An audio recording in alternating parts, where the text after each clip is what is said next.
Chapter 937. Aren't you going to eat?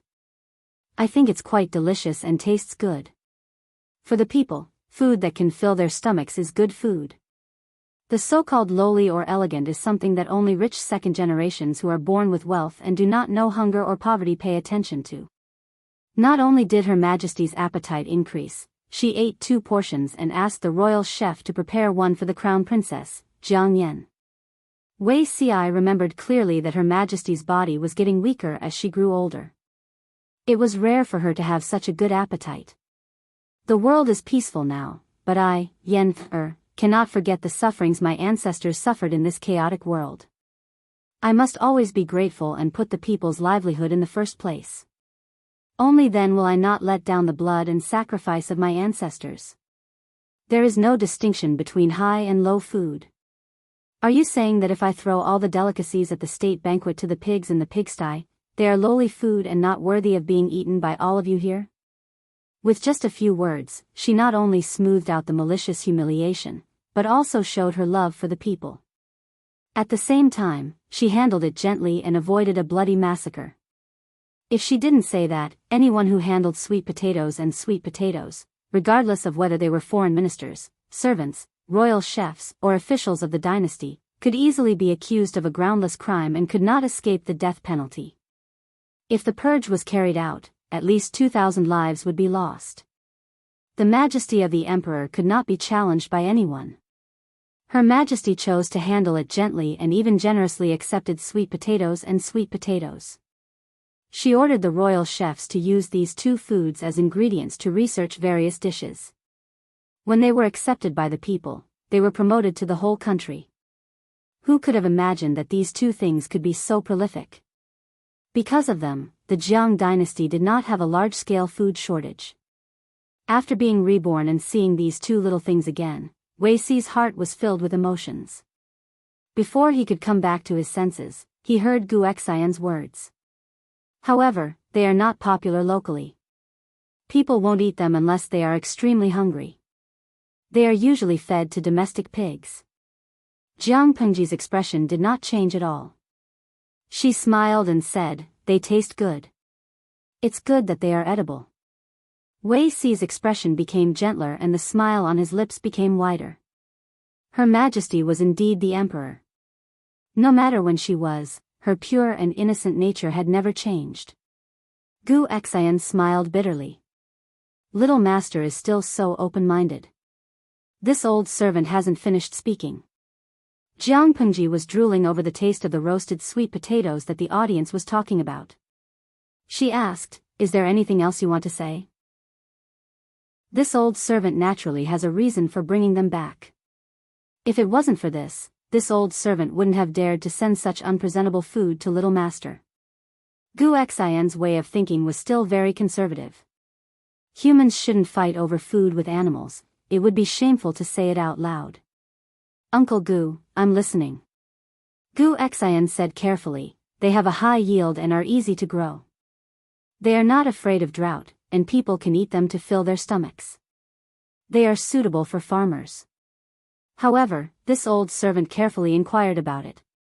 According to the old farmer, eating them together with a few kinds of food will counteract each other. In serious cases, it can even cause death, so it's better to be cautious. For example, persimmons, eggs, river crabs, and so on. If it's light, it can cause unbearable abdominal pain. If it's serious, it can cause the intestines to rot. Jiang Pengji said, "Uncle Gu is really meticulous. If it were me, I'm afraid I wouldn't have noticed it." Gu Xian smiled, "Little boss is too humble." By the time they finished talking, the sweet potatoes were almost cooked. Jiang Pengji found a stick and prodded them out of the fire. Hot, hot, hot, her fingertips were scalded, and she raised her hand to pinch her ear. Only then did she feel better. When she peeled off the scorched surface and revealed the golden and fragrant melon flesh, she salivated even faster. She divided the roasted sweet potatoes into several portions and sent someone to deliver them to Fengzhen and Shiguanrang. The remaining portion was divided among the 3 of them in the tent. "Uncle Gu, you're getting old. Why don't you settle down and stop personally running around for business? Jiang Pengji sighed. Gu Xian traveled north and south for business. It wasn't that he hadn't encountered danger. There were a few times when he almost lost all his belongings. He thought about the current situation of the 5 countries in the Central Plains and had no choice but to nod in agreement. He was old, and it was time for him to stop and retire. Jiang Pengji said, "I'll take care of you when you're old." This old servant also has filial sons and daughters. Little boss, you can't deprive them of their desire to be filial to their father. Gu Xian laughed heartily, his eyes full of sincerity. This old servant has no regrets in this life to be able to hear you say this. No, there is one thing. What is it? Little boss, you're already 19 years old. When spring comes, you'll be 20. Forgive this old servant for overstepping his bounds, but you should also consider your own affairs. His little boss was definitely the best. No man in the world was worthy of her. However, if the little boss didn't get married, how would she have children? If she didn't have any descendants, Gu Xian wouldn't be able to rest in peace even if he closed his eyes. This matter isn't urgent. Jiang Pengji smiled. Didn't I previously stipulate that female soldiers in the female battalion can only be discharged and married at the age of 25? I'm their lord. Every word and action is their role model. As their lord, I can't take the lead in breaking the rules. It's still early. Jiang Pengji's tone left no room for doubt. Gu Xian could only give up. The sky gradually darkened. Gu Xian got up and bade farewell. Jiang Pengji sent Gu Xian off and said to Wei Ci, "Zixiao, did you hear what Uncle Gu said just now?" Wei Ci pursed his lips and didn't say a word. "Sigh, it's not that I don't want to. It's obvious that she's unwilling to agree. I can only delay it as long as I can." Lord. Wei Ci couldn't help but speak. "If you don't want me to talk nonsense, why don't you quickly submit?" Wei Ci took a deep breath and hurriedly bowed before retreating. He was traumatized by never submitting. He would be safe if he left early. Jiang Pengji stood on the spot and shrugged at the audience in the streaming room. "Streamer V, look, you scared people away by playing straight. It's better to cook slowly." The audience's greatest joy now was to watch Jiang Pengji conquer the world, chase after Wei Ci, and trick her subordinates. The progress of the former and the latter had been climbing forward. Only the middle one had a long way to go. "Ixia Jixing, my heart aches for the streamer. What kind of strategy and difficulty are you facing? Hell mode is nothing more than this, right? Wither into dust, my heart aches too." To the streamer, the difficulty of conquering Beauty Ci seems to be more difficult than conquering the world. "My heart hurts, buddy." Jiang Pengji stationed troops at the border of Chongzhou and trained them every day to intimidate the northern borderline. The atmosphere became more and more solemn. There was a feeling that a war was about to break out. Sun Wen lived up to his previous bragging. He played the political situation of the northern borderline in the palm of his hand. Following the incident of hunting deer and partridge dying of illness, the conflict between the 9 princes and the king of the northern borderline completely surfaced. The northern borderline had the habit of autumn hunting to maintain their bloodthirstiness. Deeply influenced by the Han family's pursuit of deer, the king of the northern borderline also advocated hunting deer to show his supreme status in the northern borderline. In this year's autumn hunt, the deer was killed by the eldest prince. However, the arrow that killed the deer belonged to the second prince. The king of the northern borderline was so angry that his beard was about to fly off. He investigated and scolded his 2 sons, but in the end, he found out that the third prince was the culprit. The mantis stalks the cicada, unaware of the oriole behind.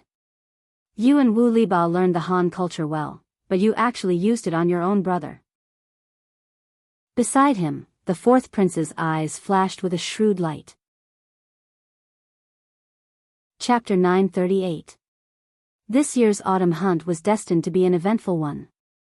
First, hunting deer dragged the first prince, second prince and third prince into the water.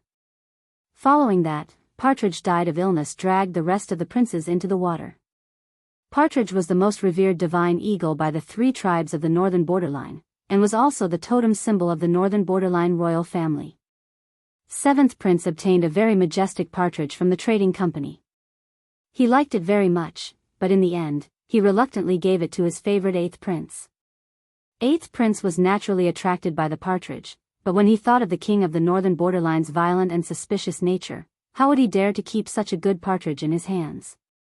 He and 7th Prince discussed and prepared to present the partridge during the autumn hunt. If they could gain the approval of the king of the northern borderline during the autumn hunt, their status in the imperial court would rise. To maintain the partridge in its most perfect state, they spent a lot of effort. The day before the offering, 7th Prince and 8th Prince even personally went to see the partridge, and its condition was very good. Unexpectedly, the partridge died of illness. 8th Prince and 7th Prince presented the partridge together, and when everyone carried it up, they found out that the partridge was already on its last breath and did not have long to live. The smile on the king of the northern borderline's face froze, and immediately turned into anger. He stood up and pulled out a knife from the rack, and acted like he was going to hack his 2 sons to death. The king of the northern borderline felt that his body was weak, and was unable to satisfy his harem. That's why he consumed Hanshi powder to regain his former glory. He also firmly believed that Hanshi powder could prolong his life, and preserve his glory forever. If it wasn't because he was old and weak, which man would like to consume tiger and wolf medicine? But now? His 2 good sons praised him as the king of partridge of the northern borderline, and then turned around to present him a partridge that was dying of illness. The king of the northern borderline was the overlord of the northern borderline, and a ruthless character. For power and status, he stepped on the corpses of his brothers and father, and led the northern borderline from a weak state to a strong state. To him, status and power were the most important. If his sons wanted to touch him, he would kill them.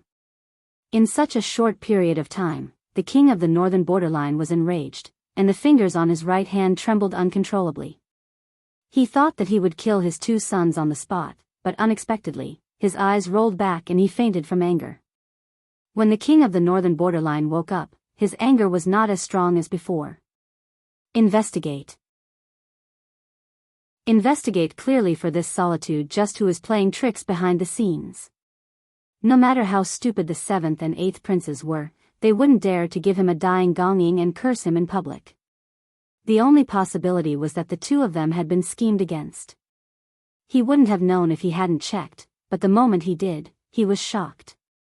Many princes were involved in this, but the circumstances varied. Some were intentional, while others were unintentional. Now, all 9 of his sons were reprimanded by the king of the northern borderline. The 4th prince knelt for 2 whole days before he was released. He went back to pack up, burned some incense, and took a bath. Then he solemnly and secretly met with Sun Wen. "Mr. is an extraordinary talent, please accept this humble king's bow." The 4th prince did not like the Han culture, but he was good at pretending and observing people's expressions. He could often poke at the itch of others and win their favor. "4th prince, you don't have to do this. Wen is just acting on my master's orders." Sun Wen dodged and raised his hand to help the 4th prince, who was still bowing to the ground, up. After the 4th prince heard this, a fierce look flashed across his eyes. He admired Sun Wen because Sun Wen only had brains but no power, and he could control him. However, the 4th prince hated Herentia very much, and even wanted him to die. Because Herentia was an important minister of the northern borderline, but now he was toying with the prince of the northern borderline. When he inherited the throne of the northern borderline, the 4th prince would put him in an important position, but Sun Wen would not tolerate Herentia. This was also Sun Wen's goal. He wanted to use the 4th prince to eliminate the other princes, and then provoke the conflict between the 4th prince and Herentia. Before the 4th prince's power grew, he would first urge Herentia and the 9th prince to join forces and get rid of the 4th prince. In the end, only Herentia and the 9th prince were left. When the time came, Sun Wen had other arrangements. He would ensure that the northern borderline's royal family would be completely extinct. Thinking of this, Sun Wen's old face raised a somewhat detached smile, just in time to meet the situation. This time, Thank you for your guidance, mister, but this humble king does not understand one thing. The fourth prince secretly rubbed his knees. Bursts of pain spread throughout his body, making it impossible for him to kneel, so he could only sit on a small stool. Sun Wen asked. Fourth prince, please speak. The fourth prince said, Mister, you have the talent to rule the world. You can remove this humble king from this matter. Why make this humble king suffer like this? After kneeling for 2 days and 2 nights, not to mention his knees, just holding in his urine for 2 days made him extremely uncomfortable. Self-degradation is also a form of self-protection. Sun Wen smiled. You should learn this from your eldest brother. If everyone is involved, and only you are aloof, won't the target be too obvious? At that time, you will become the target of public criticism. Therefore, you can only suffer. The fourth prince sighed inwardly. It was not that he did not know this, but he could not blame Sun Wen for not doing a good job. You mean? Eldest brother used self-degradation to protect himself? The fourth prince's eyes widened in surprise. The Han family pays particular attention to the eldest son. The first prince's biological mother is the first wife of the king. He is both the eldest son and the eldest son. Not only is he the oldest, but he has also been running his forces for the longest time. His mother's family is low-key and has not declined. Although the Han family's rules are not popular in the northern borderline, there are still important ministers in the court who like to follow this rule. At this time, the first prince is the target of public criticism. If he performs slightly better, not to mention the other princes, even the king will not tolerate him. In order to protect himself and plan for the future, he can only pollute himself and retreat in order to advance. The fourth prince did not agree, but Sun Wen's words were clear and logical, so he had to believe him. He remembered that the first prince was indeed outstanding when he was young. Thank you for your guidance, sir. In this case, he had to be wary of this eldest brother. The fourth prince consulted Sun Wen for an hour, as if he had obtained a treasure. Little did he know that Sun Wen, who was scheming for him, was a four-way spy. He was truly loyal to Lu Shi. On the surface, he submitted to Herentia, but he secretly hooked up with the fourth prince. Deeper down, he was in cahoots with the ninth prince. How could he not be talented if he could have a foot in 4 boats with ease? When the atmosphere was almost ready, the two of them talked from the internal affairs of the northern borderline to the border. Speaking of the border, they had to mention the Lu family of Chongzhou, who was like a fishbone stuck in the throat of the northern borderline. After Lu Shi left, Lu Shi, who was even more difficult to deal with, came. The northern borderline must have offended the Tai Sui these few years. The fourth prince snorted and said contemptuously. I wonder what color Lu Shi's woman is, Sun Wen said. It doesn't matter whether she is good-looking or not. What matters is that she has troops and power in her hands. The fourth prince glanced at Sun Wen and said, Sir, you don't understand. Don't understand what? Sun Wen asked, amused. The fourth prince confided in Sun Wen and even joked from time to time. He said meaningfully, for a man, there is nothing more interesting than conquering a woman who is difficult to conquer.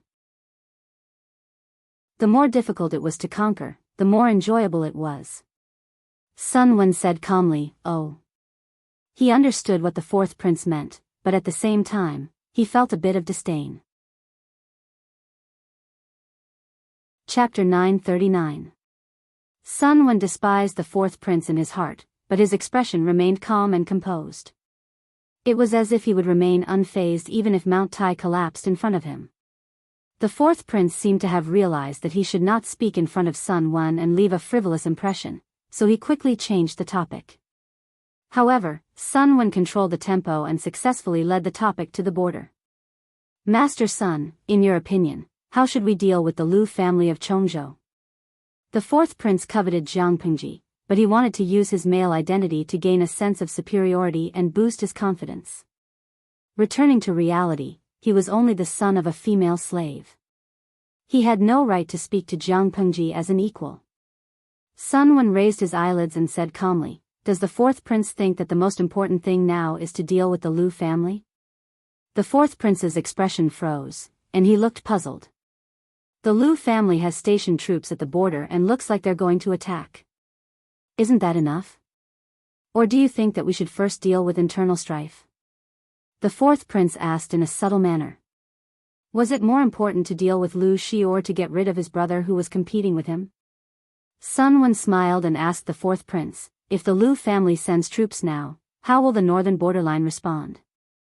The fourth prince was speechless. She won't do that. Even if the northern borderline was a starving camel, it was still much bigger than a horse like Lu Shi. She was just a small duke, and she dared to attack the northern borderline? Who gave her the courage? Sun Wen asked again, what if the Lu family does? The fourth prince said proudly, if she dares to come, we'll accept her. Sun Wen smiled coldly, and the corner of his mouth curled into a mocking arc. Wrong. If the Lu family arrives, the northern borderline will be the one retreating. The fourth prince flew into a rage when he heard this. He was about to lose his temper when Sun Wen said calmly, a horse plague destroyed most of the northern borderline's military strength. Wu Liba offered a plan to buy the maras from Zhangzhou at a high price, hoping that the northern borderline would recover quickly. It's a good idea, but he forgot that buying the maras at a high price gives the northern borderline a chance to be reborn, but it also puts them in an irrecoverable situation. As long as the feudal lords of the Central Plains realize that the northern borderline is strong on the outside but weak on the inside, they will gather their troops and have another Huangshui meeting. What will happen to the northern borderline then? The fourth prince's face darkened instantly.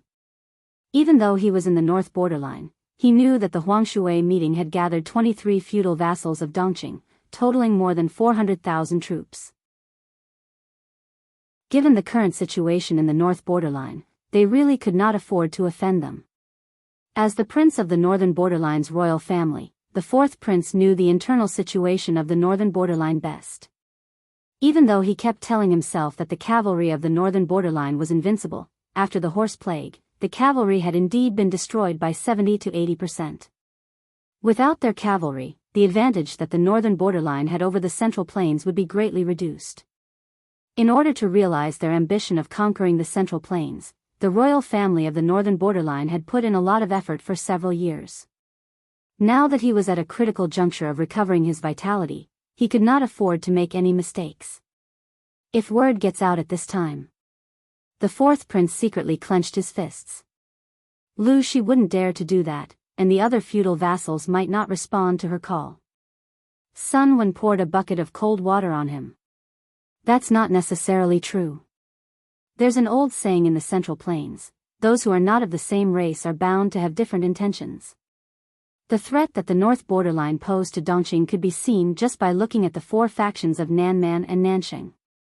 In order not to follow in Nanqing's footsteps, there will definitely be feudal lords who will respond.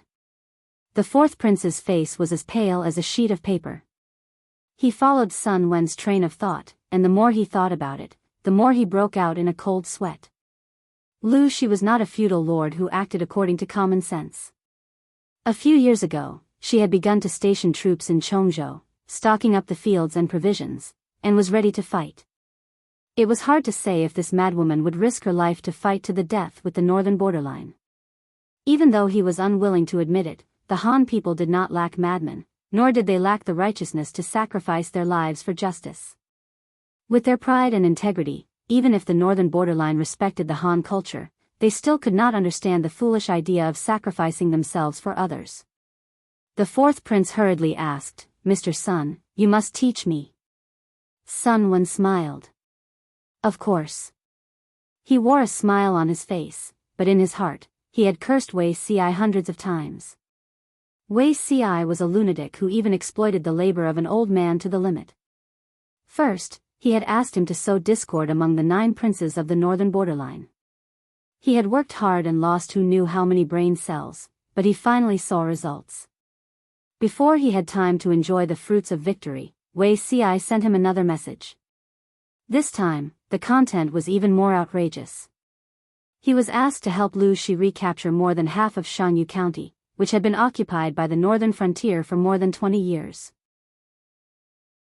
When the northern frontier invaded, the entire Jianghu County fell, and all 6 cities were lost.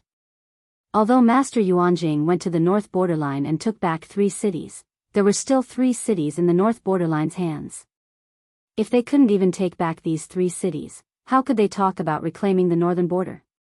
When Jiang Pengji was worried, Wei Ci naturally tossed and turned restlessly in bed. As a result, this big hat was placed on Sun Wen's head. Go, Sun Zidao. Wen has a plan. We can sacrifice the rook to save the king, killing several birds with one stone. Sun Wen smiled meaningfully. Killing several birds with one stone? Fourth Prince bowed deeply and said, "Please enlighten me, Mr. Sunday." After listening to Sun Wen's analysis, the fourth prince felt as if he had seen the sun. Chongzhou had many soldiers and generals, and every one of them was an elite. There was even a rumor that this batch of elite soldiers had been trained for more than 3 years. What did 3 years mean? Regardless of whether it was the Central Plains or the northern borderline, soldiers who had been carefully trained for 3 months could be considered elite soldiers. Soldiers who had been trained for more than 3 years, what should they be called? The Lu family of Chongzhou was indeed a troublesome enemy. If they were not eliminated, it would be difficult to rest easy. Fourth Prince, you also know that it is not advisable to start a war in the northern borderline now, but we cannot let Chongzhou see any clues. Sun Wen's deep voice traveled into his ears, like a teacher of an academy teaching earnestly. The fourth prince subconsciously straightened his back and listened attentively.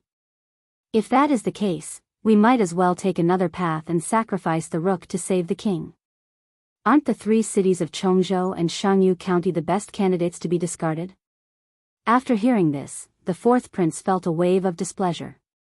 He looked at Sun Wen with a suspicious gaze. This Sun Wen before him was also a citizen of the Han family. Are you saying that we should abandon the 3 cities? Sun Wen acted as if he did not see the fourth prince's suspicion and wariness. He smiled mysteriously and said, "No." The fourth prince's heart sank. He pestered him and said, "Please don't tease me. Just say what you have to say." To the northern borderline, the 3 cities are not even of any value. The fourth prince interrupted him. "How dare you say that?" A murderous intent emerged in his heart. Sun Wen said, "I'm afraid the fourth prince doesn't know the situation in the 3 cities. The Han people have either escaped or died. At the very least, they have been captured and sold as slaves. The fertile fields are idle and no one cultivates them. The houses leak and no one repairs them. The city walls are deserted and no one guards them. Among the people in the city, how many Han people are doing business properly? To the northern borderline, how is such a place different from the slums? The 3 cities were already deserted and had no value. Even their strategic value was greatly reduced. The once prosperous cities were now just places where the northern borderline's horse bandits or criminals hid. The northern borderline was the same as the southern barbarians. Their nature of destruction and plundering was far superior to governance. They would rob, kill, and plunder. The only thing they would not do was run properly. Chapter 940. Even so, the fourth prince still threatened him with a sentence. "Mr. Sun, aren't you afraid that I will punish you or even kill you for saying this in front of me?" As soon as he finished speaking, the fourth prince's eyes emitted a terrifying killing intent, and the scimitar at his waist was already unsheathed. "Of course I'm afraid. Who wouldn't be afraid of death? Although this old man is 46 this year, I haven't lived long enough." Sun Wen was calm and composed. He looked at Prince Roland with a faint smile, his eyes shining with wisdom and confidence. His eyes clearly conveyed a message: he was not afraid. He was not afraid of the threat of death from Prince Roland. He did not even think that Prince Roland would really punish him. The two of them stared at each other for a long time. The fourth prince gasped for breath, with beads of sweat dripping from his forehead. He raised his hand and sheathed his scimitar. "Forget it. If Mr. Sun has anything to say, just say it. I will listen." After saying that, he sat back down unwillingly. How could the fourth prince be a match for Sun Wen when it came to scheming? In terms of mental fortitude, Sun Wen had attained the transcendent realm of being able to remain unfazed even if Mount Tai were to collapse in front of him. In the end, Sun Wen won, completely dispelling the fourth prince's suspicions. Sun Wen said with a smile, "The 3 cities of Jianghu County are tasteless, but it's not a pity to abandon them. It's better to make good use of them. If we use it as bait, we can injure Lu Shi and prevent her from sending troops to threaten the northern borderline for a year or 2. At the same time, we can also help His Highness get rid of his greatest threat." The fourth prince's eyes flashed fiercely as he said, "My mortal enemy?" Sun Wen said, "The northern borderline has always been particular about choosing talents. Regardless of one's background, the fourth prince is naturally qualified to ascend to the throne. According to the inheritance system of the Han family, even if all his brothers died, the fourth prince would not have the right to inherit the throne. Who asked his mother to be a female slave for others to play with?" However, the customs of Beijiang were different from those of the Central Plains. There were no rules in the northern borderline. Whichever child was stronger could inherit more property. Even if Prince Roland was just the son of a slave girl, he was still qualified to inherit the throne as long as he was strong enough. Sun Wen's short sentence quickly and accurately poked the fourth prince's weak spot. Prince Roland's hand that was holding the machete trembled, and even his breathing stopped suspiciously. Of course, he knew that he was qualified, but being qualified did not mean that he had hope. His mother's clan was too weak and barren. His starting point was the lowest among his brothers. If he wanted to overthrow the 8 brothers around him and ascend the throne, he would have to overcome 5 trials and kill 6 generals. "You think I have hope?" The fourth prince's breathing quickened. Sun Wenning had laid out such an inescapable trap. If Sun Wenning helped him with all his might, it might not be impossible for him to inherit the throne. Where there's a will, there's a way. How would you know if you don't try? Sun Wen's expression was indifferent. He didn't show any joy or sorrow, as if he was detached from the world. Among the 9 princes, the second prince has the strongest army. If the fourth prince wants to lay his hands on the throne, he will be the first person you have to get rid of. The first prince was using self-defiling methods to protect himself, but he was also secretly accumulating power, so he had to be on guard. One had a plan, killing several birds with one stone. Using the 3 cities of Jianghu County in exchange for Lu Shi being unable to mobilize his troops and for the first and second princes to be crippled. Do you think it's worth it? If he said that to Jiang Pengji, she would probably have twisted his head off long ago. Do you know what it means to not give an inch of land? Even if the land was left to grow weeds or turned into a cesspool, others could not even think about getting a piece of it. Jiang Pengji had once used the muzzle of a gun to poke the forehead of a neighbor from the Federation in order to negotiate with him. The 7th Army Corps was one of the 3 main battle armies. She directly spoke to the messenger. Either he retracted his leg, or he started a war. Fortunately, the person's Sun Wen was talking to was the 4th prince and not the cruel Jiang Pengji. The 4th prince's eyelids twitched violently, and his heart beat wildly. He was about the same age as the first and second princes. When he was young, he was bullied, humiliated, and bullied by the 2. For the 4th prince, the 2 were like 2 mountains piled in front of him, so tall that it made him feel hopeless. At that moment, Sun Wen told him that he could get rid of the 2 of them and even prevent Lu Shi from mobilizing his troops. "Master, tell me quickly." The 4th prince clenched his fists nervously. Unknowingly, his emotions had been completely controlled by Sun Wen. "Your Highness, come closer." Sun Wen lowered his eyelids, and the 4th prince hurriedly leaned forward to listen. "Master Sun, please speak. Now is the end of the autumn grain harvest, and the grain is gradually being stored in the granary. The second prince is impatient and eager for quick success, but he is not good at management. In recent years, the price of grain in the north borderline has increased greatly. He keeps so many private soldiers under him, and the grain has long been unable to make ends meet. The 4th prince, why don't you privately create a map of the granary in Chongzhou and reveal it to the second prince? With the second prince's temperament, he will definitely keep it a secret and take all the benefits for himself." What was harvesting? The troops and horses were not given rations, and there was no logistical support. They completely relied on the soldiers to raise their own rations, plunder from the people, and be self-sufficient. The North Borderline cavalry often harassed the people of Chongzhou, raided houses, and plundered rations. At first, when they found out that Jiang Pengji was in Chongzhou, they wanted to repeat the same trick. However, Jiang Pengji was too cunning. Every year, the location of the granary was different. The North Borderline tried harvesting, but other than the first small victory, the troops who went to harvest almost starved to death in Chongzhou. After suffering a few losses, they knew that it was not easy to take advantage of Jiang Pengji. Harvesting was not very effective. Nowadays, the North Borderline rarely organized large-scale cavalry to harvest. If the second prince wanted to take all the autumn grain for himself without anyone knowing, he definitely could not approach the border in the name of harvesting. Sun Wen continued, in this way, to prevent the outside world from knowing, the second prince will definitely take the initiative to ask for permission to guard the 3 cities of Shanyu. The fourth prince will then play a small trick and send people disguised as Lu Shi's troops to kill a few of his personal guards. The second prince will blame this on Lu Shi. However, you must remember, you must not let your own personal guards disguise themselves. It is best to let the first prince's people do it. Even if the deed is exposed, others will only find out that it was the first prince who did it, and deliberately incite the second prince and Lu Shi to fight. The fourth prince nodded as he listened.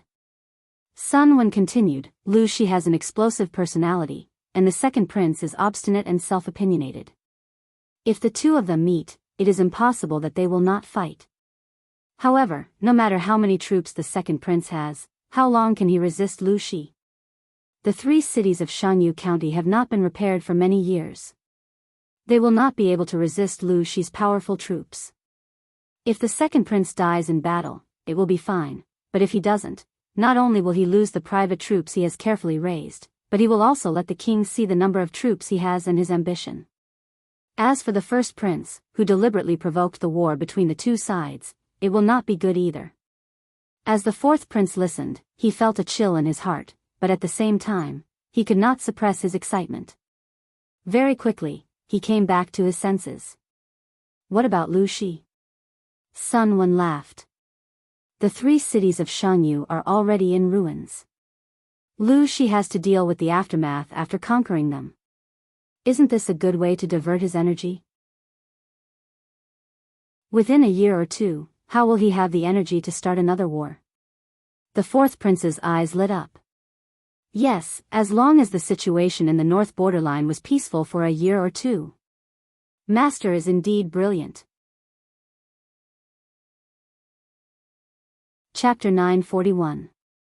Sun Wen was stirring up trouble in the northern borderline.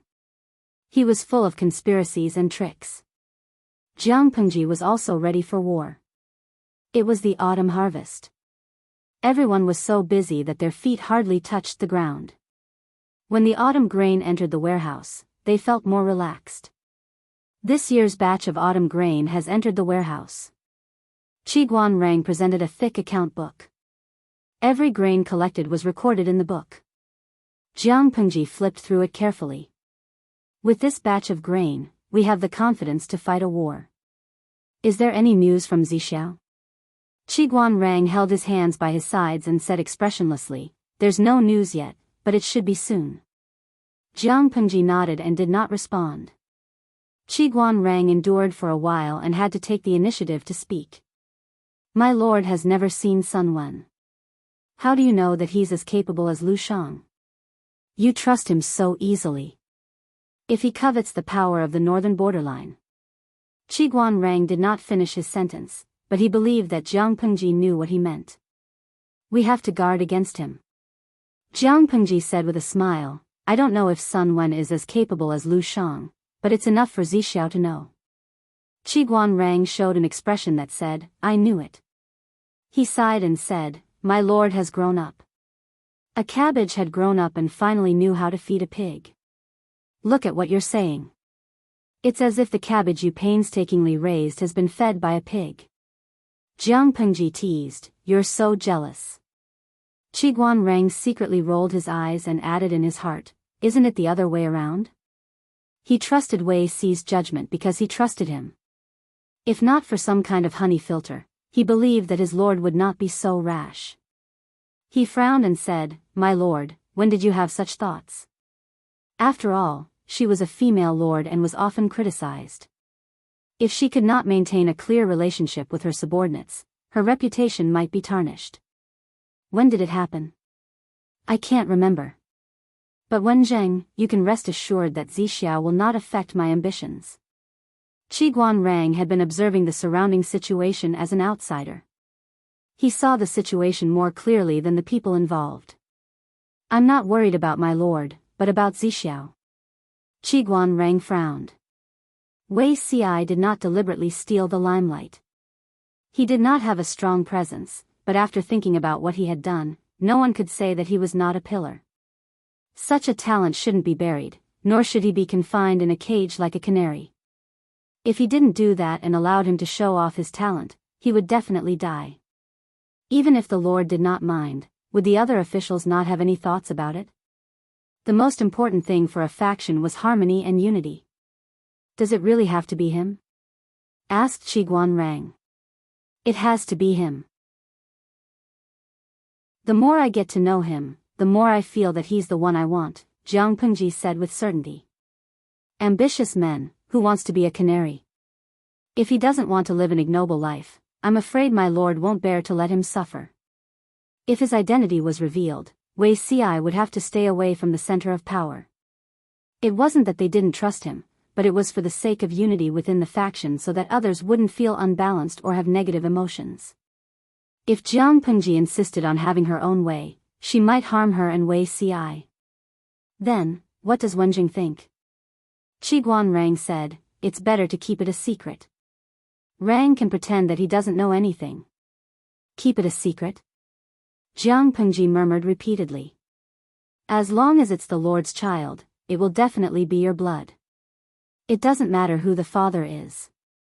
Qiguan Rang said, you can say that you got pregnant because of feelings, or that you got married and had a child in your dream. As long as you have a child, you can keep the father's identity a secret. As long as others don't know who the father is, Zixiao can also continue to realize his ambitions and aspirations. But in this way, my lord and Zixiao will have to suffer. Jiang Pengji thought about it for a long time and laughed bitterly after a while. Wenjing, you're thinking too far ahead. We'll have to face it sooner or later. Qiguan Rang took over the account book that Jiang Pengji had finished reviewing and said expressionlessly, you should also pay attention to your emotions. What happens in private is none of my business. In daily life, you should at least control your emotions. Just like the previous time, she looked at Wei Si as if she wanted to skin him alive. It was always like that. Even the slow-witted generals could notice the clues. Qiguan Rang also reminded her in private to prevent his lord from doing something that she would regret for the rest of her life in the heat of youth. Wenjing, I'll think about it. Although she didn't want to admit it, Qiguan Rang's solution was considered the best of both worlds. It's still troubled times now. It's not suitable to think about these matters. We'd better get down to business. Jiang Pengji changed the topic stiffly. Qiguan Rang could only roll his eyes helplessly. As they were talking, Wei Si was summoned from outside the tent. Greetings, my lord. Wei Si first bowed, then nodded to Qiguan Rang, who was sitting next to Jiang Pengji. He took the initiative to sit on the other side. This is the tip-off I just received. The big fish has taken the bait. Wei Si handed over the booklet with both hands. Jiang Pengji took it and glanced at it. This Sun Wen is truly capable. This trick within a trick is truly beautiful. The letter said that Sun Wen had secretly plotted and successfully made the second prince of the northern borderline volunteer to take the order to be stationed in the 3 cities of Jianghu. The 3 cities of Jianghu were not the same as before. There was no profit to be made. They were almost treated as a place of exile by the nobles of the northern borderline. The second prince wanted to gild himself. Why did he have to go to the 3 cities of Jianghu? Self-exile? When the other princes received the news, they all had the same thought. But when they thought of the second prince's usual arrogance, they felt that it was unlikely. But other than that, they could not think of a reason why the second prince would take the initiative to go to the 3 cities of Jianghu. The princes of the northern borderline discussed in private. Does the second prince think that the 3 cities of Jianghu can still recruit soldiers and buy horses? He might really think so. But there is no profit to be made in the 3 cities of Jianghu.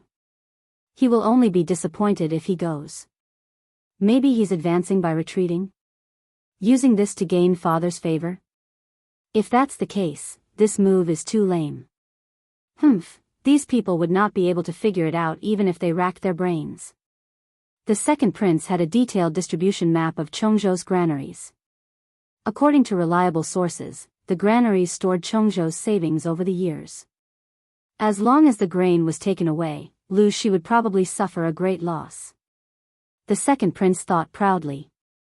It was as if he could already see himself bringing back a huge amount of grain and being rewarded by the king. He had more soldiers in his hands than his other brothers. If he made a great contribution, he would not be far from the throne of the king of the northern borderline.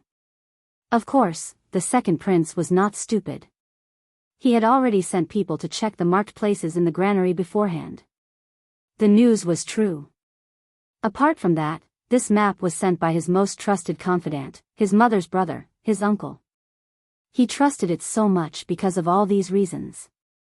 Because of the huge amount of grain, the second prince made up his mind and pulled out all his private soldiers. Let's go. Chapter 942. The second prince rode a tall horse leisurely. This is Nanshan County of Jianghu County. It doesn't look like much. It's not as prosperous as a small tribe in the north borderline. The houses on both sides of the street were dilapidated, and there were almost no traces of merchants. I heard that Jianghu County was a good place in the past, where merchants and trade flourished. Things remain the same, but the people have changed. The second prince's advisor rode a step behind, looking around and sighing. Ha ha ha. It's just a small town at the border of the Central Plains. How prosperous can it be? The second prince laughed disdainfully. He brought 20,000 private troops to camp outside the city, while he brought 1,000 elites into the city. He spent all his fortune to train these 20,000 elites, and he loved them as if they were his eyes. In order to keep the benefits to himself, he gritted his teeth, made up his mind, and took out all his belongings. He volunteered to the king of the north borderline to take over the 3 cities of Jianghu. The original guards were sent elsewhere. The second prince sat down boldly. The official registrar of Nanshan County trembled in front of him, waiting for orders. Report how many soldiers are left in the city. The official registrar trembled and said, there are 6,700 guards in the city. The second prince turned his head and sneered at the advisor. There are only 6,700 people in Nanshan County. What can such a small number of guards do? Lu Shi of Chongzhou is also a good-for-nothing. I heard that the pedantic Confucian scholars of Dongqing always talk about taking back their territory. Nanshan County's defense is so weak, yet Lu Shi doesn't send troops to fight back. It seems that the cowards of Dongqing are just shouting slogans when they take back their territory. The advisor smiled and flattered the second prince, saying a lot of good things, making the second prince feel comfortable. The second prince was full of confidence and spoke with fervor. Although Lu Shi is a bit of a coward, she's a girl after all.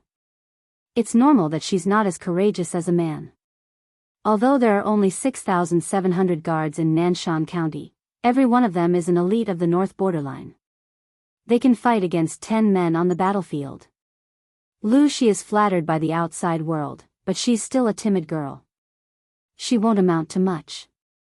The advisor's smile was a little awkward, but he still catered to the second prince and praised him.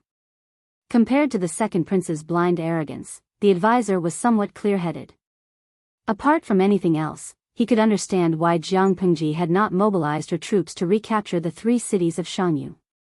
First of all, fighting a war was not something that could be fought just because one wanted to. No matter how resentful the people of Dongqing were, the 3 cities of Jianghu had been ceded by Dongqing to the northern borderline. This was the territory of the northern borderline. If they rashly sent their troops back, it would mean that they would completely fall out with the northern borderline and officially declare war on the northern borderline. Secondly, fighting a war would consume too much energy, and the preparation would take a long time. If they were to start a war without any preparation, how was that any different from courting death? Thirdly, since the 3 cities of Jianghu had been ruined by the northern frontier, it would not make much difference whether they were recaptured 2 years earlier or 2 years later. He did not dare to say these words to the second prince, lest he spoil his mood. Your Highness is right. The second prince laughed heartily and said to his advisor, You know me best.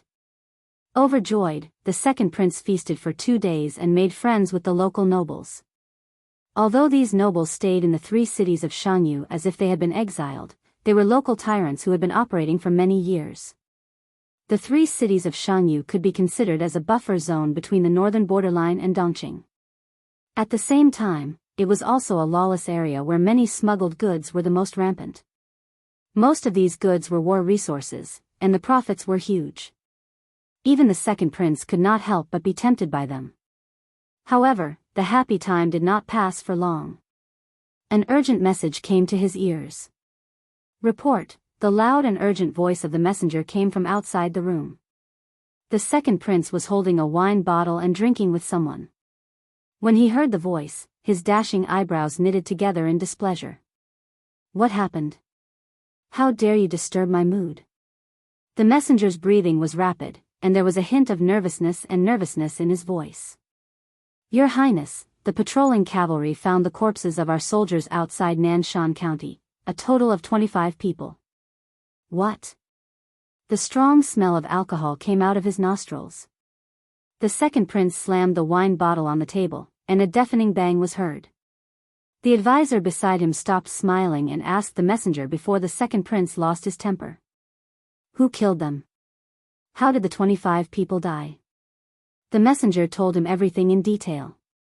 Last night, during the handover of the patrol, a team of cavalry did not return.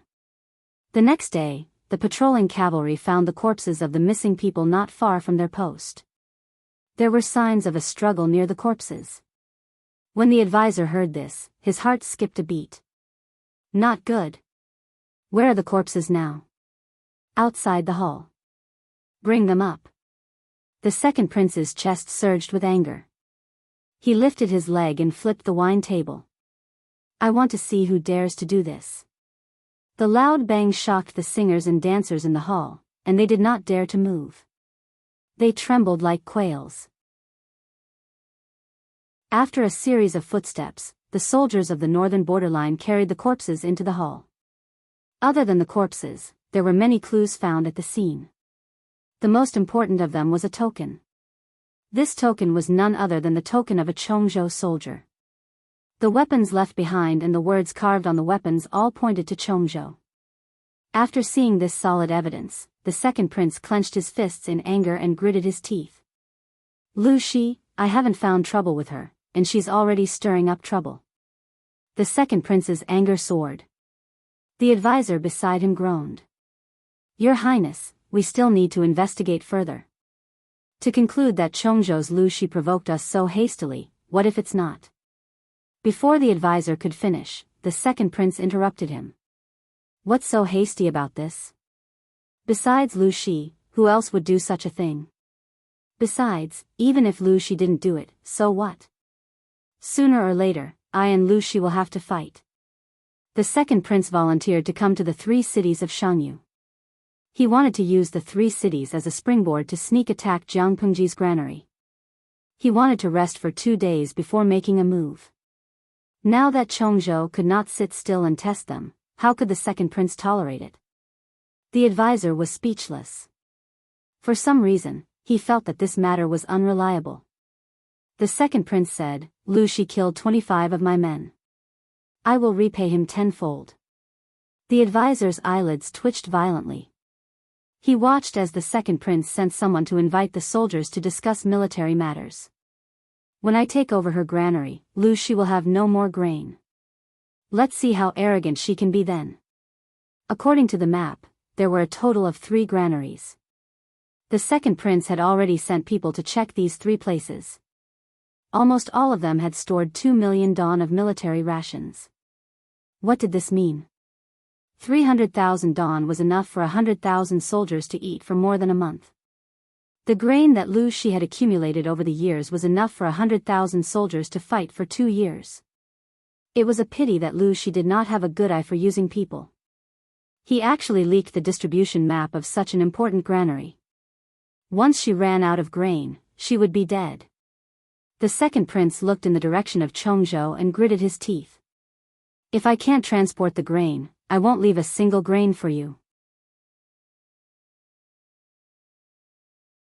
Chapter 943. Jiang Pengji had planted informants in the 3 cities of Shangyu early in the morning. She received the news as soon as the second prince's army entered the city. Finally, there's a battle to fight. If I don't fight, the weapons in my hands are going to rust. When Fu Wang received the news, he didn't even have time to change his armor before hurrying to the main tent. Li Yun, who was passing by with him, saw this and laughed helplessly as he shook his head. These few years of training have really stifled General Fu. Fu Wang had a warlike gene in his bones, so he couldn't settle down at all. After training for a few years and living a comfortable life, he felt uncomfortable all over. Usually, he could only rely on a lot of exercise and training soldiers to vent his excess energy. Because the training was too heavy, Fu Wang's soldiers complained incessantly. If it wasn't for Jiang Pengji, who couldn't stand it anymore and lightened the training load of the troops, someone might have died. Fu Wang walked briskly and said as he walked, as a soldier, of course, we have to see blood often to maintain our sharpness. Why did he have to put on an act all day? No matter how well he acted, it was still fake. It's not that you didn't do a good job, it's just that you feel aggrieved. Fu Wang would often ask a few generals to spar with him. Other than Li Yun, who could exchange over 100 moves with him without being at a disadvantage, the others could not withstand his blows. Of course, the Wanzhou group had many generals who could fight, but people like Dian Yan and Meng Hun were not in Chongzhou. It was always Li Yun who was fighting. After a while, Fu Wang also felt bored. General Fu, if you really want to fight to your heart's content, why don't you just look for my lord? It would have been better if Li Yun had not mentioned it, but once he did, Fu Wang could not help but twitch the corner of his mouth. If he fought with Li Yun, he had an 80% chance of winning, but if he fought with his lord, he basically had no chance of winning. He really didn't know what this woman ate growing up to be so good at fighting. When they arrived at the main tent, the strategists were already sitting in their seats. Jiang Pengji saw that everyone was present. She glanced at Qiguan Rang. He understood her intention and took out a declaration of war. The barbarians slandered us for launching a sneak attack. In order to retaliate, they sent several teams of cavalry to harass the innocent civilians at the border. They massacred the villages there, burned, killed, and looted. Such vile and provocative behavior cannot be tolerated. Jiang Pengji said, "Do you have any opinions?" Feng said, "I believe that we should attack with a large force to show our military might." Wei Ci seconded. Fu Wang had long been looking forward to fighting, so of course he wouldn't disagree. He wanted nothing more than to raise his hands and feet high.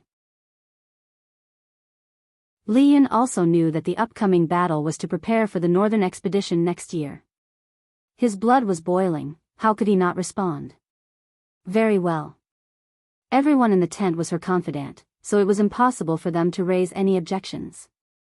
Jiang Pengji said to Qiguan Rang, "I'll have to trouble Wenjing to announce this declaration to the world, so that the world knows that it's not us who want to fight, it's the barbarians of the northern borderline who have gone too far." Qiguan Rang bowed to the end and said, "Yes." After going through the formalities, the next step was the crucial strategic deployment. The barbarians of the northern borderline have a set of fake maps of granaries. They are in Sangamo, Lijiang, and Chaowu. The person leading the troops was the second prince of the northern borderline. This person was greedy and self-opinionated. He definitely wanted to eat up the 3 granaries worth of grain. However, the granary was huge, so this person would definitely mobilize a large number of troops, and even a large portion of the garrison. In this way, the defense of the three cities would be quite weak. Jianghu, I'll give you 10,000 troops. Can you conquer the three cities in 2 days? Jiang Pengji raised her head and called Fu Wang's name. Fu Wang had been tense all along. When he heard his name, he immediately stepped forward. Yes, General. Using 10,000 troops to conquer the three cities of Jianghu, which Dongqing had been longing for more than a decade, in 2 days? If this was in the past, it would definitely be a fantasy. But now it was different. Jiang Pengji had calculated. According to the various conditions she had created today, it might not be impossible. The second prince of the northern borderline was too greedy. He had the idea of eating up the 3 granaries. It was impossible for him to rely on the 20,000 private troops that he had brought. In order to gather enough manpower, this person had to transfer the garrison of the 3 cities. Before the second prince's arrival, the average garrison of the 3 cities was about 10,000 people. After transferring a portion, how many people would be left? The 3 fake granaries had attracted most of the garrison forces, causing the 3 cities to be empty and weak. The 10,000 troops that she had allocated to Fu Wang were all elites who had been carefully trained for several years and were well equipped. They could definitely withstand such a concentrated battle. Not to mention 1 against 5, but 1 against 3 would not be a problem. If Fu Wang still could not conquer the 3 cities of Jianghu County before the reinforcements from the northern borderline arrived, it would be a disgrace to his reputation.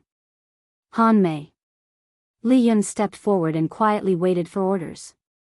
Jiang Pengji said, I order you to lead 6,000 troops to ambush Lijiang. You must annihilate the enemy and not leave any loose ends. Yes. I plan to lead 6,000 troops to ambush Sangamo. After the enemy is annihilated, Han Mei and I will meet up and cut off the enemy's main force. There were 3 fake granaries, Sangamo, Lijiang, and Chao Wu. Among them, Chao Wu's was the largest. It was almost the sum of the reserves of the other 2 granaries. After discussing with a few strategists, Jiang Pengji unanimously believed that the headstrong second prince would personally lead the troops to ambush Chao Wu.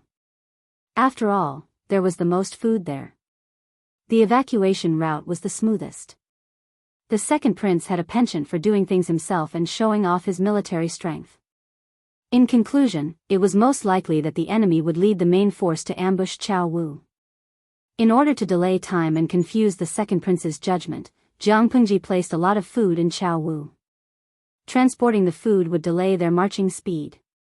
When Jiang Pengji and Li Yun waited and devoured the enemy's forces, they could take a shortcut to intercept and ambush the second prince's main force. It would be best if they could capture the second prince alive. If not, they would just kill him. They had to meet up with Fu Wang before the reinforcements at the borders of the north borderline could react. To prevent any accidents, Jiang Pengji ordered the remaining troops to stand guard. After assigning tasks to the generals, Jiang Pengji swiftly and decisively assigned tasks to the strategists. At that moment, the whole main tent was filled with a tense atmosphere. It even affected the viewers in the streaming room. Lo Siji Lianmeng, after so many years, I finally see the streamer's handsome side. Marin Wei Zixiao, hello everyone. Let me introduce you. This is my boyfriend, Lord Jiang Pengji. Zhu Gonggang Jiang Pengji, oh my, click. Beauty Wei Zixia Denguzi, to the person above, are you trying to stir up trouble? Please respect such a hot-blooded scene. Gui Kai Guofengxio, high energy warning ahead. Friends on the blue bullet screen, if you're not used to blood, you'd better leave the streaming room quickly. Let me say this in advance. Our streamer is very cruel. The content of her streaming would scare the timid people out of their wits. The viewers on the red bullet screen were delighted to see this. The viewers on the blue bullet screen were not to be outdone. Although they did not understand, they felt that it was awesome. How could they leave the streaming room and fulfill the wishes of the viewers on the red bullet screen? No. They would not leave. Finally, I've been preparing for more than 3 years. Everyone, it's all up to you. It was time to let the north borderline see her fangs. Chapter 944. The night was gloomy, the moon was dark, and the wind was strong. Hearing that the second prince was going to fight in person, the guards and advisors around him felt like their heads were going to explode. "Your Highness, your body is precious. Swords have no eyes on the battlefield. If you are accidentally hurt, we won't be able to answer to the king." His personal guards tried to dissuade him, and his advisors also echoed him. However, the second prince had a headstrong temperament and felt very good about himself. He said, "I studied hard with the martial arts master. Even my father praised me as a warrior of the northern borderline. How can I be afraid of death?" Before he was an adult, he had defeated his martial arts master, defeated several guards who were his sparring partners, and killed the enemy bravely on the battlefield. He always brought back a lot of trophies. He was the brave and powerful man of the northern borderline. How could the weak soldiers of the Central Plains hurt him? The northern borderline was not peaceful. There were many voices within. If a small tribe developed too fast or did not obey the orders of the imperial court, it would inevitably lead to an expedition by the imperial court. However, such small fights were usually used for the second generation of the nobles of the northern borderline. The second prince had led troops on several expeditions and won every time. This made him arrogant and complacent, and he could not even see his own abilities clearly. As a prince, it was enough to stay in the rear and wait for military achievements. Why did he have to go to the front to cause trouble and make things difficult for his teammates? Did he not know what his own abilities were? The advisors and guards repeatedly tried to persuade the second prince, but not only did they not persuade him, they even caused him to reprimand and insult. In the end, he stubbornly said, "No need to persuade me anymore. I have made up my mind." The more the people around him tried to persuade him, the angrier he got, and the more he wanted to prove himself. Lu Shi, a woman, could kill the enemy on the battlefield. He, a brave man of the northern borderline, was inferior to a woman? Wait until I catch Lu Shi myself. The second prince looked around and snorted, as if he was mocking. Although he was headstrong, the second prince also knew that his life was precious, and he would still listen to the advisors' arrangements in some areas. He asked the vanguard troops to change into the uniforms of the Han soldiers and raise Jianghu's flag.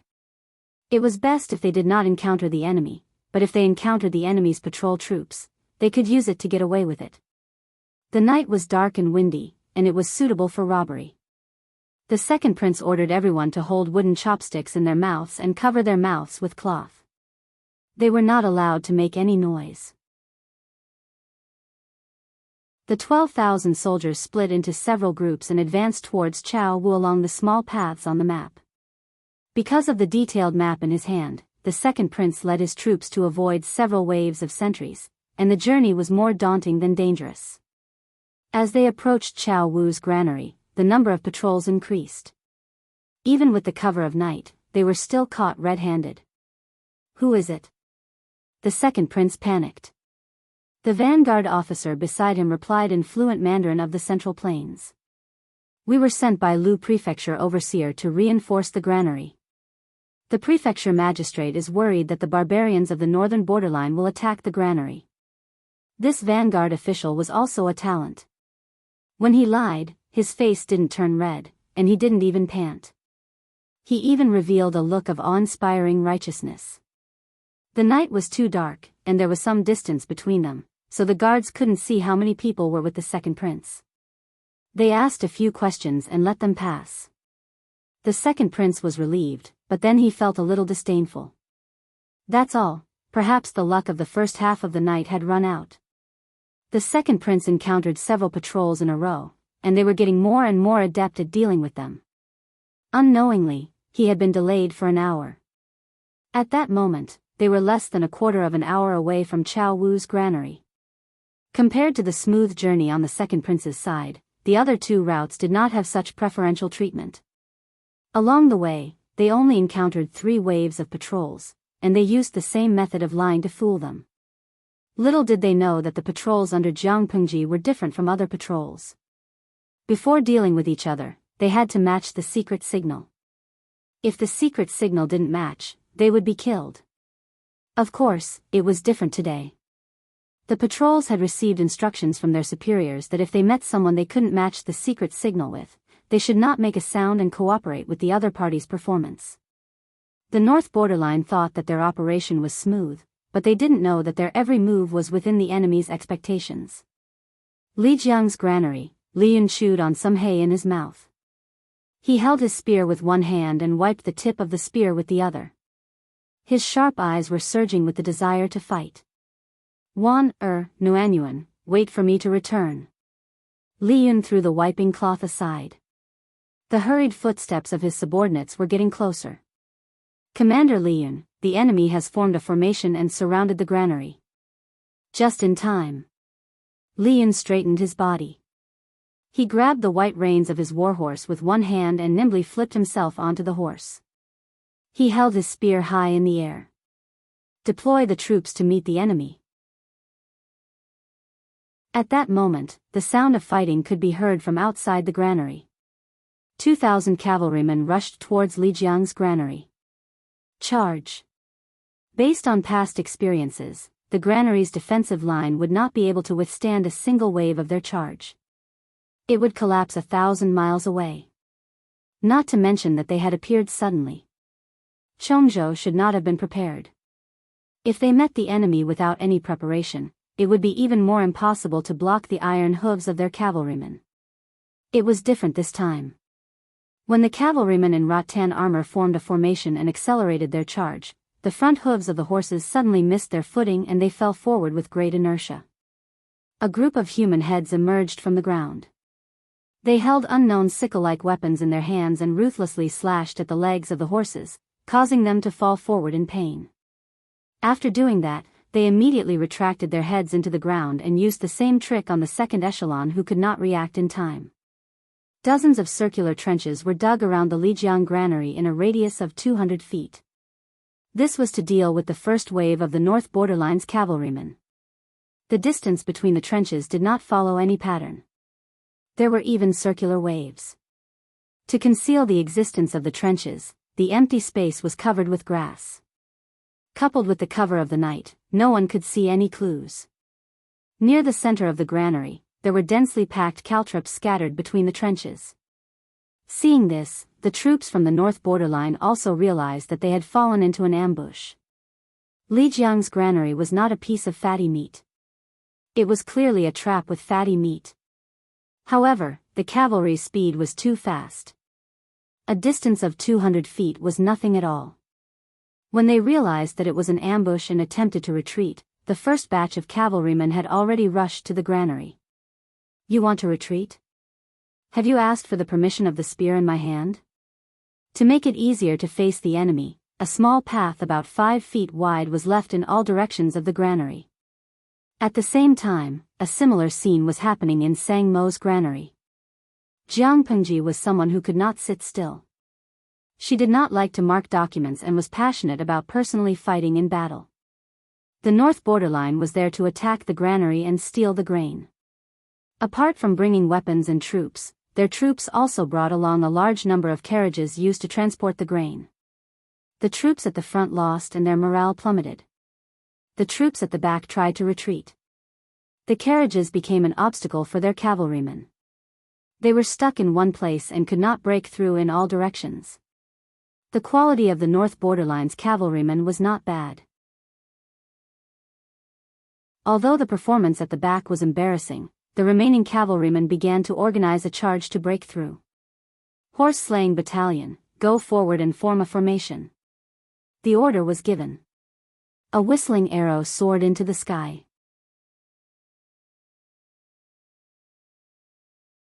Chapter 945. Xingyue Tianyun, who was the one with the high energy warning just now? Why don't you make it clear? EW. No, the baby is going to vomit for a while. Has your streaming room always been so bloody and violent? F***ck me, you're going to split me and my horse in half? Streamer Wada June, why hasn't such a bloody and violent live broadcast room been shut down? Feng's remembrance, you make it sound like the streamer who promoted a certain color has been censored. Chow Lauda, watching this kind of live stream in the middle of the night, it's really creepy, why couldn't the cross-dimensional live stream be more harmonious? It was either pornographic or violent. Watching too much of it would affect the physical and mental health of young children. That was the content of the blue bullet screen. Compared to their panic, the red bullet screen viewers were much calmer. He was not surprised at all. Wuxia Chronicles, the host, isn't always so violent. She's usually reasonable. She only uses her fists when she can't be reasoned with. Those people from the northern borderline are asking for a beating. My streamer is so handsome that he has no friends. Host, when are you going to marry me? Bellflower in the starry sky, the streamer is a master of the aesthetics of violence. She gets more and more violent every time. In the past, he only knew how to chop people with axes. Now, he could even chop people and horses in half. Full marks for that close-up just now. Jianghu personally led the troops at Sang Mo's granary. When the two parties engaged in battle, she would act as a member of the Jianghu battalion. The horse-chopping battalion was a special battalion that she had specially trained to deal with the cavalry of the northern borderline. The weapons in their hands were all specially forged, and the modeo in their hands was incomparably sharp. The blades were heavy and broad. Compared to the speed of the cavalry, the horse-slaying battalion pursued stability and ruthlessness. They didn't need a lot of speed. They just needed to coordinate with other units to resist the cavalry and reduce the pressure on all sides. The soldiers of the horse-chopping camp were all carefully selected from the various battalions. Their pay was twice as high as that of ordinary soldiers, and their daily training was also much heavier. Because the armors and weapons used by the horse-chopping camp were heavier, the requirement for the soldiers' stamina and strength was higher. If they didn't have a strong physique and strength, they wouldn't be able to fight for a long time. In order to increase their endurance in battle, Jianghu also allowed the soldiers of the Jianghu battalion to adopt the improved three-stage battle tactic of the crossbowmen. Take turns to lighten the load. In addition to all kinds of high-intensity training, the various military camps would also hold regular military exercises. Different units would cooperate and fight against each other. Although the military drill was fake, Jianghu let the veterans lead the new recruits in pursuit of a simulated battle environment. Most of the soldiers under him had never seen blood before, but their combat skills and obedience to orders were not inferior to elite soldiers. The streaming room was always the Jianghu's perspective.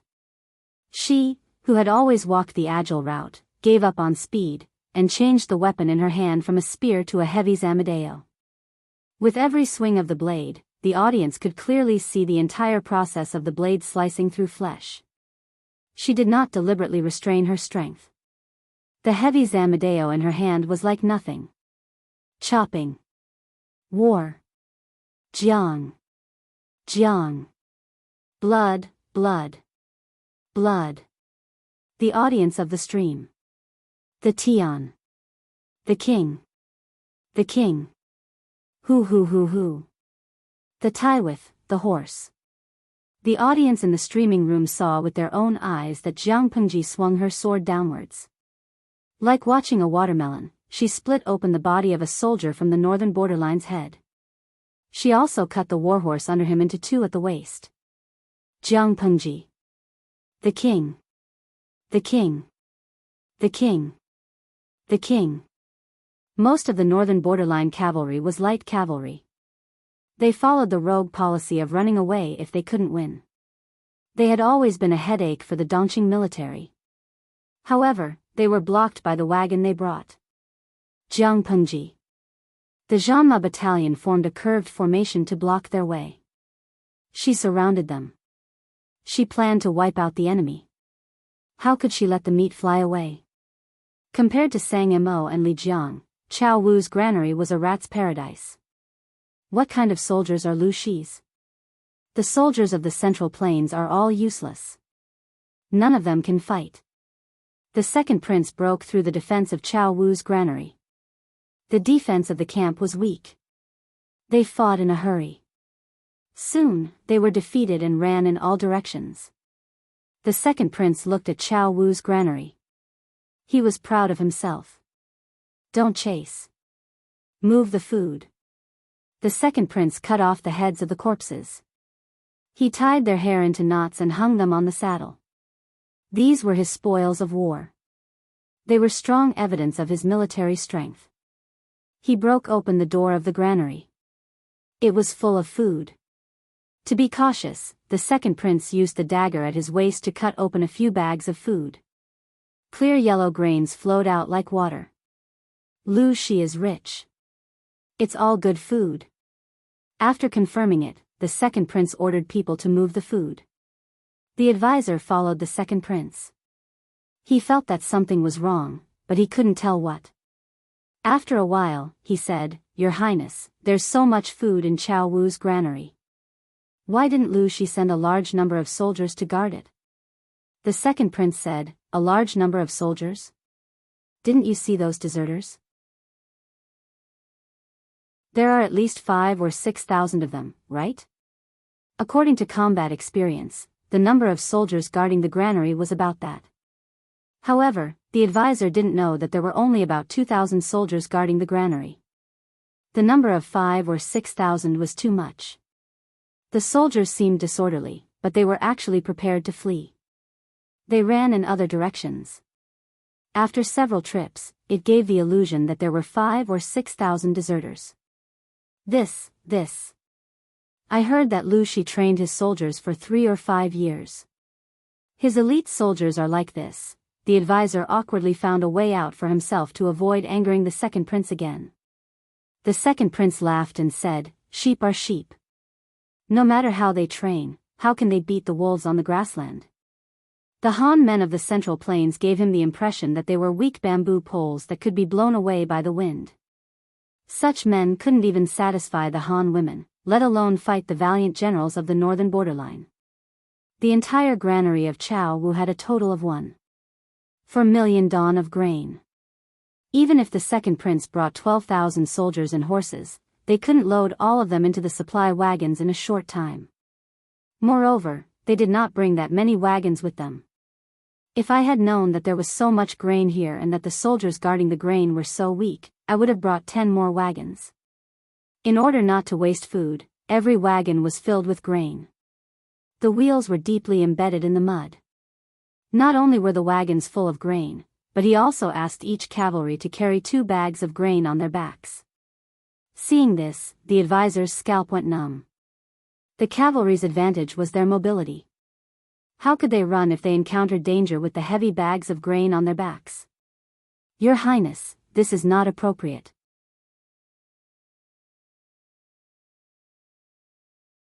Chapter 946. I know what you're worried about. Aren't you afraid of Lu Shi's sudden appearance? You're as timid as a mouse. The second prince laughed. His face was insolent and his eyes were filled with contempt and disdain. He said arrogantly, "So what if she comes? It just so happens that I lack a concubine to warm my bed. If she comes, I can reluctantly accept her. When I'm done playing, I'll let you have a taste of her to boost your courage." The advisor did not refute him because he knew that the second prince was in high spirits and no one could provoke him. He had long been accustomed to the second prince's arrogance. At this time, he could only shake his head tiredly. He was hopeless. Now he could only hope that everything would go smoothly and nothing would go wrong along the way. However, some people could not stand nagging, such as Jianghu, whom the advisor was worried about. The second prince smiled and said, "You're really worrying for nothing. Before he finished speaking, the ground under his feet trembled slightly, as if something was rushing from afar. At first, the movement was so small that it was almost undetectable. As time went by, the movement became more and more obvious. The pebbles on the ground also trembled. The ground moved. This was the advisor's first reaction. His second reaction was.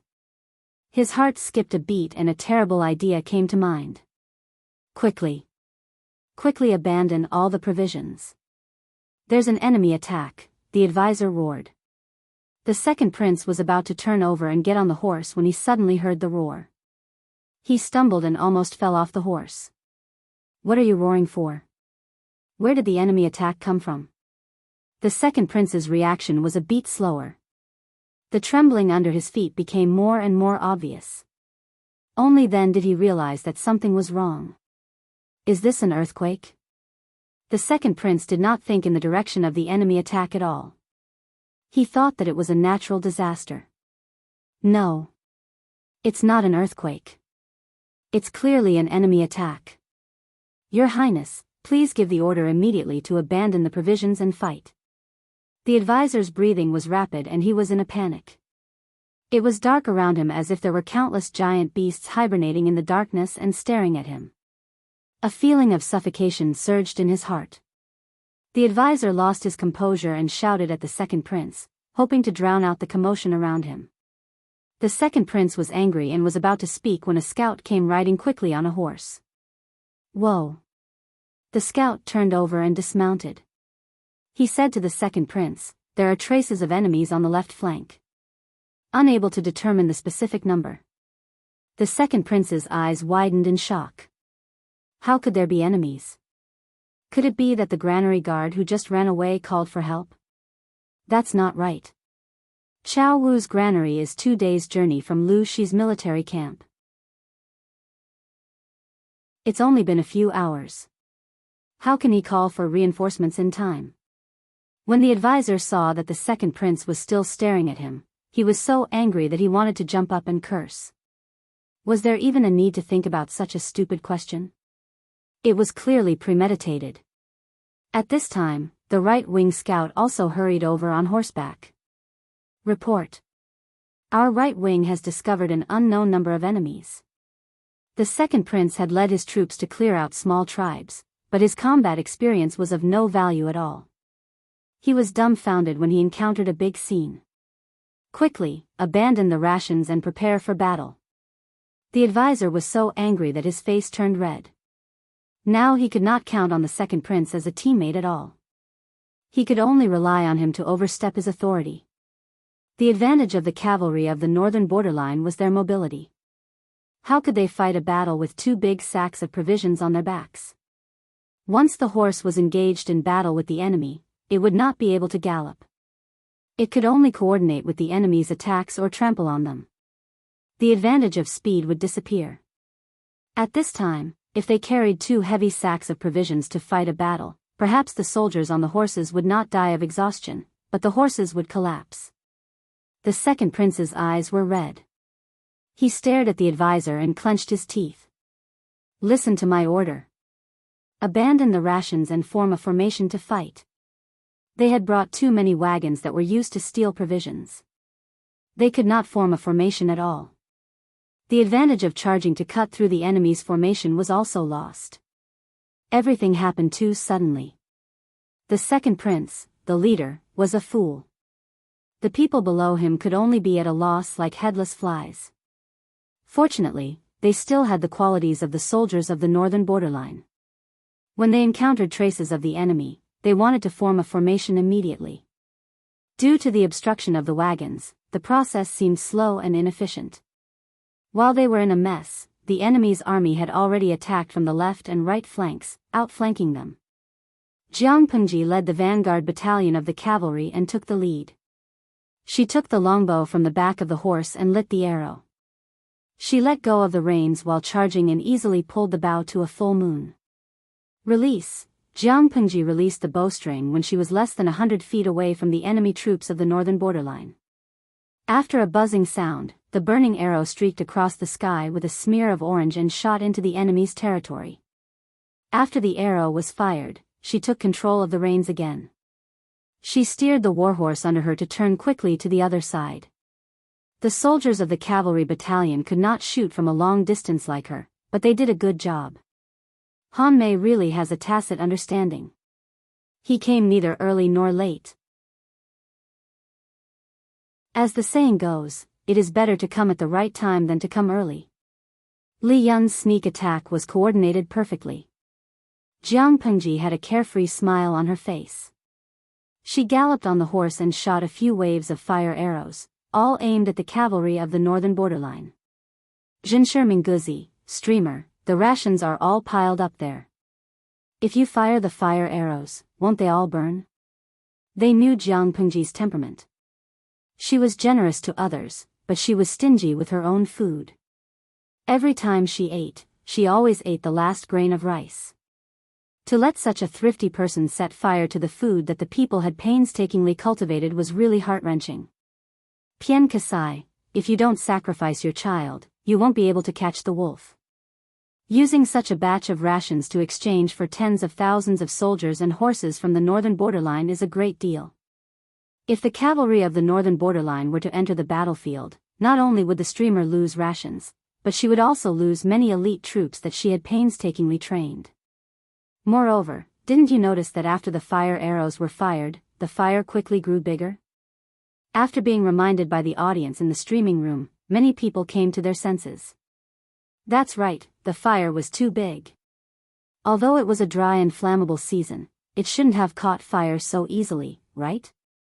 At that moment, a veteran in the streaming room pointed out the key point. Yewu Yenling, there's a problem with the rations. The audience strenuously observed. Indeed, they discovered that the stray fire arrows had pierced the rations and the fire had spread quickly. Nuzwang Xinghan, the streamer is indeed wicked. Other than the outermost rations in the Jianghu granary that are real, the ones inside are all fake, right?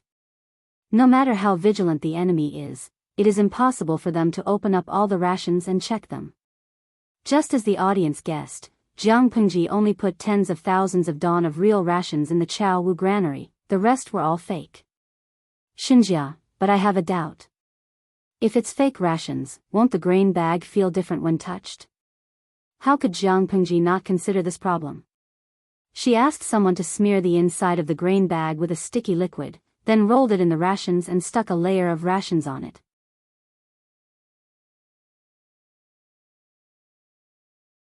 Chapter 947. At this time, not only the audience in the live broadcast room found something fishy, but the cavalry of the northern borderline also found something wrong. The advisor felt his teeth tremble. He raised his hand to pull out a dagger and fiercely cut open the grain bag. The inside of the grain bag was thick with grain, but apart from this layer, it was full of hay, firewood, and stones. It was fake, it was all fake. They were fooled. At this moment, the advisor regretted it. Lu Shi was able to get to where he was today. How could he be an ordinary person who relied on his father? If the map of the granary was so easy to get, how could Lu Shi get to where he was today? From the beginning to the end, it was all Lu Shi's plan, to lead their second prince here. In an instant, the advisor's mind turned again and again. He even wanted to escape during the chaos. If he continued to follow the second prince, he wouldn't even know when he would die.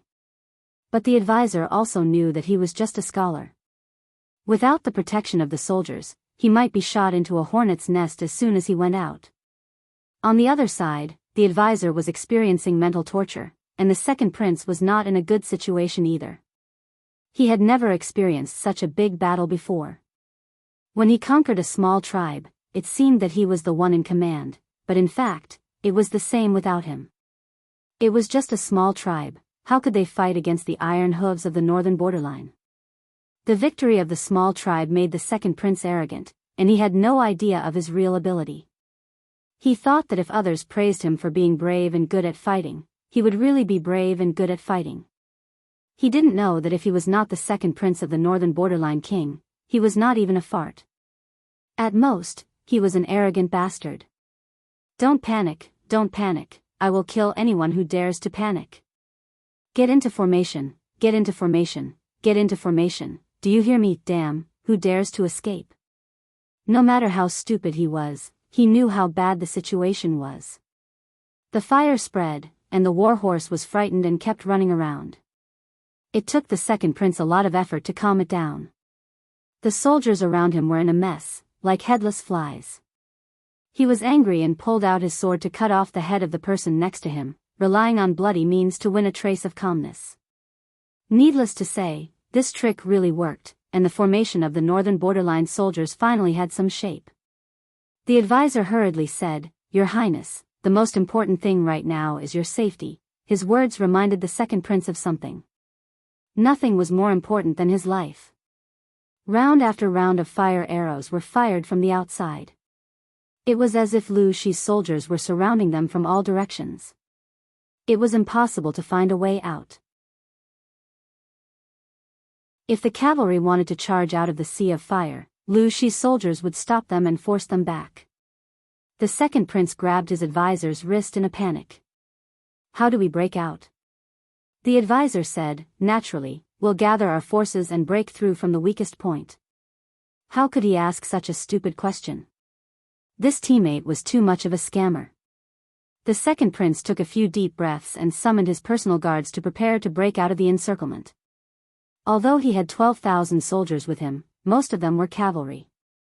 If the terrain was open, breaking out of the encirclement would not be a problem. How could a two-legged man outrun a four-legged horse? Unfortunately, they were also carrying a large number of supply wagons, which were filled with heavy sacks of grain, further limiting the range of movement of the cavalry. Apart from that, Jianghu also set fire to the rations on the carriages. They had no time to care about anything else. Lu Shi, B***tch. The second prince gritted his teeth in anger. He did not know what went wrong, but he knew that there was something wrong with the map he had obtained. If it was not premeditated, how could Lu Shi have calculated it so accurately? It was estimated that not only Chao Wu's granary, but Li Zhang's and Sang Mo's granaries were also ambushed. The second prince's eyes reddened when he thought of the private troops he had spent a lot of money to raise. Your Highness, now is not the time to be angry. Where there's life, there's hope. Your safety is more important. The advisor interrupted the second prince's thoughts. It was more important to escape now. What was the point of thinking so much? The two sides broke through the encirclement. The second prince, escorted by more than 1,000 elites, prepared to break out of the encirclement. When Jianghu received the news, her face revealed a blood-stained and hideous smile. Escape? Have you asked me? After you catch him, break his legs. She put the bow and arrows back on the horse's back and picked up the heavy Mo sword again. Catch him alive. After Jianghu's reminder, the audience in the streaming room realized that the enemy leader was about to escape. How could he do that? Lo Siji Lianmeng, although the streamer used a trick, they are still a group of cavalrymen. I look down on them for running away before the battle even starts. Cat Demon June, running away when you can't win is the essence of cavalrymen. Usually, it's either a small defeat or a big victory. It's probably unprecedented in history to be so miserable. Who asked them to be greedy? But then again, the person who made the plan was too evil. Let me worship for 2 seconds. But then again, who was the person who made the plan this time? The audience was stunned for a moment and almost forgot about it. Xinjia, this plan was made by Beauty Ci, the streamer, and Sun Wen, right? But the chief planner is that old man Sun Wen. This old man has a bright future. When he's done undercover, he'll be among the top strategists. The trick was used too well. Who was Sun Wen? The audience was stunned for another 2 seconds. They couldn't be blamed for their poor memory. It was because Sun Wen had never appeared in the streaming room and they hadn't seen him. Mo Lingyin, Sai, Sun Wen, I've personally witnessed the rise of another Prince Charming in the streaming room. Although Sun Wen was an old man whose grandson was 7 or 8 years old, his charm didn't discriminate by age. The audience paid unprecedented attention to Sun Wen. Jianghu couldn't care less about the streaming room. She led the troops to chase after the second prince and his men. What a joke. Capturing the second prince would be considered a real victory. If they let this fat fish escape, the value of this operation would be reduced by at least 50%. The advisor held the reins tightly and leaned over the horse's back. The warhorse was too bumpy. He felt as if his internal organs were going to be shaken out. There are pursuers behind us. The second prince only cared about running for his life. His nerves had long been stretched taut. Hearing that there were pursuers behind him, he was so anxious that he whipped the horses but hard and tried to speed up. Hurry, hurry, hurry, he screamed anxiously in his heart. Unfortunately, the gods of the grassland didn't hear his prayers. The god of slaughter had already drawn his bow and arrow from behind him. He pulled the bow fully and suddenly released it. There was a buzzing sound in his ears, like a cool breeze blowing beside his ears. In the next moment, he felt something sharp piercing into his right shoulder. The sharp pain spread from his shoulder to his whole body. He couldn't maintain his posture. He screamed and fell directly from the horse to the ground. Capture the barbarians of the northern borderline alive. Jianghu put away her bow and arrow. She took out her mo sword and chopped off the heads of several people at the end of the enemy troops.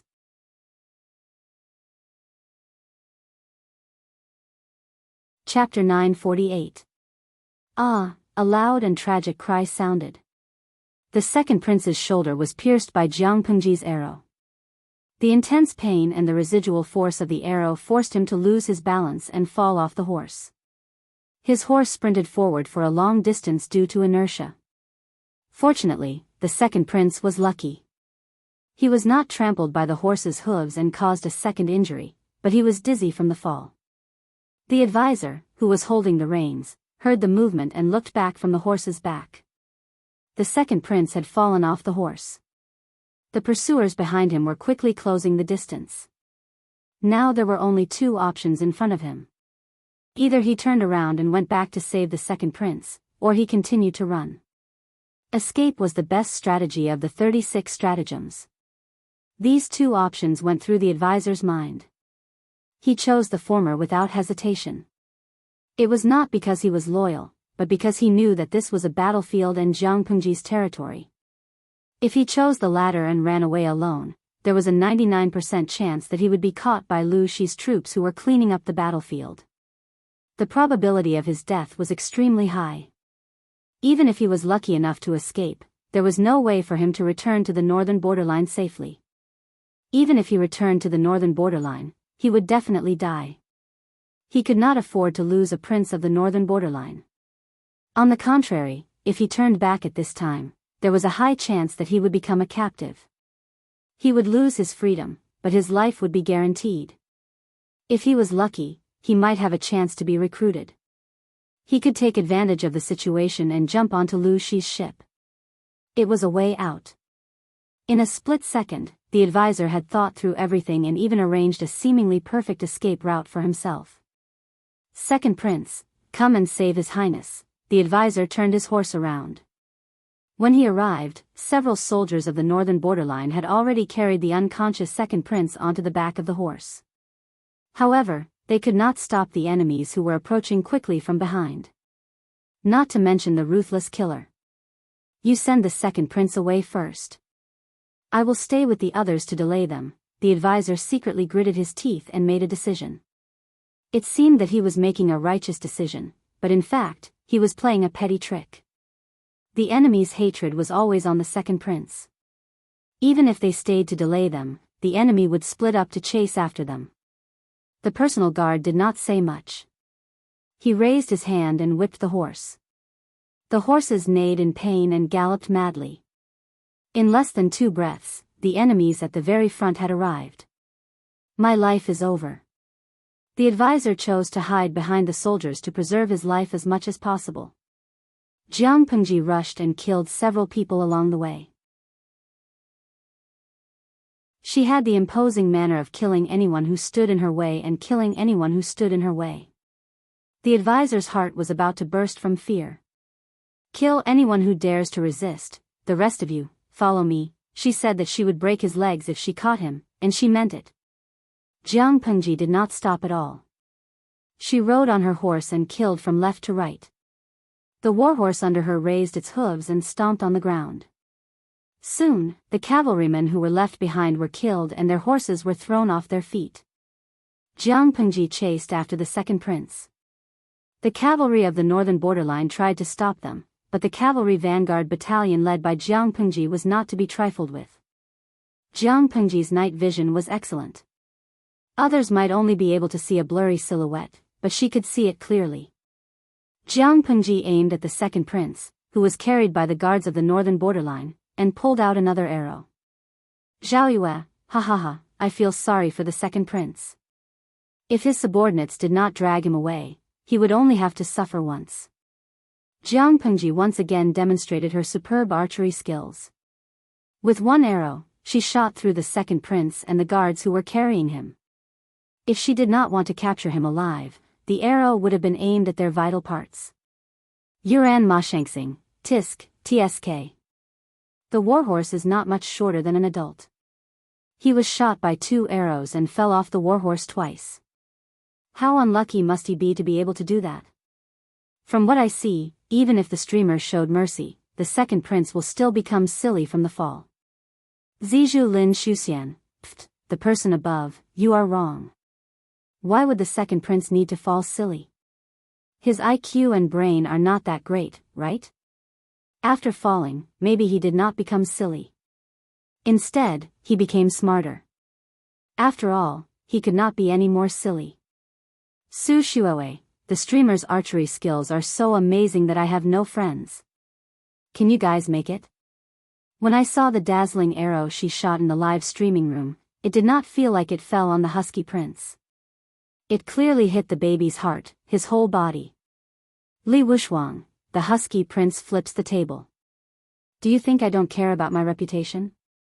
When the audience in the live streaming room jokingly called the second prince of the northern borderline the husky prince, Jiang Pengji had already caught up with them. Needless to say, which mortal body could withstand the Zamadeo in her hand and her strange strength? People were cutting melons and vegetables, but she was cutting people like melons and vegetables. With one slash, not only the person, but also the horse that the person was riding was cut into 2. Pfft, after a quarter of an hour, Jiang Pengji spat out the blood that had accidentally flowed into her mouth. The elites of the northern borderline still had some courage. Half of them resisted stubbornly and were killed, while the other half gave up because their morale was greatly reduced. Jiang Pengji's chest rose and fell rapidly. She breathed rapidly and shouted angrily, "Tie them all up." How about the animals? How about them? Yes.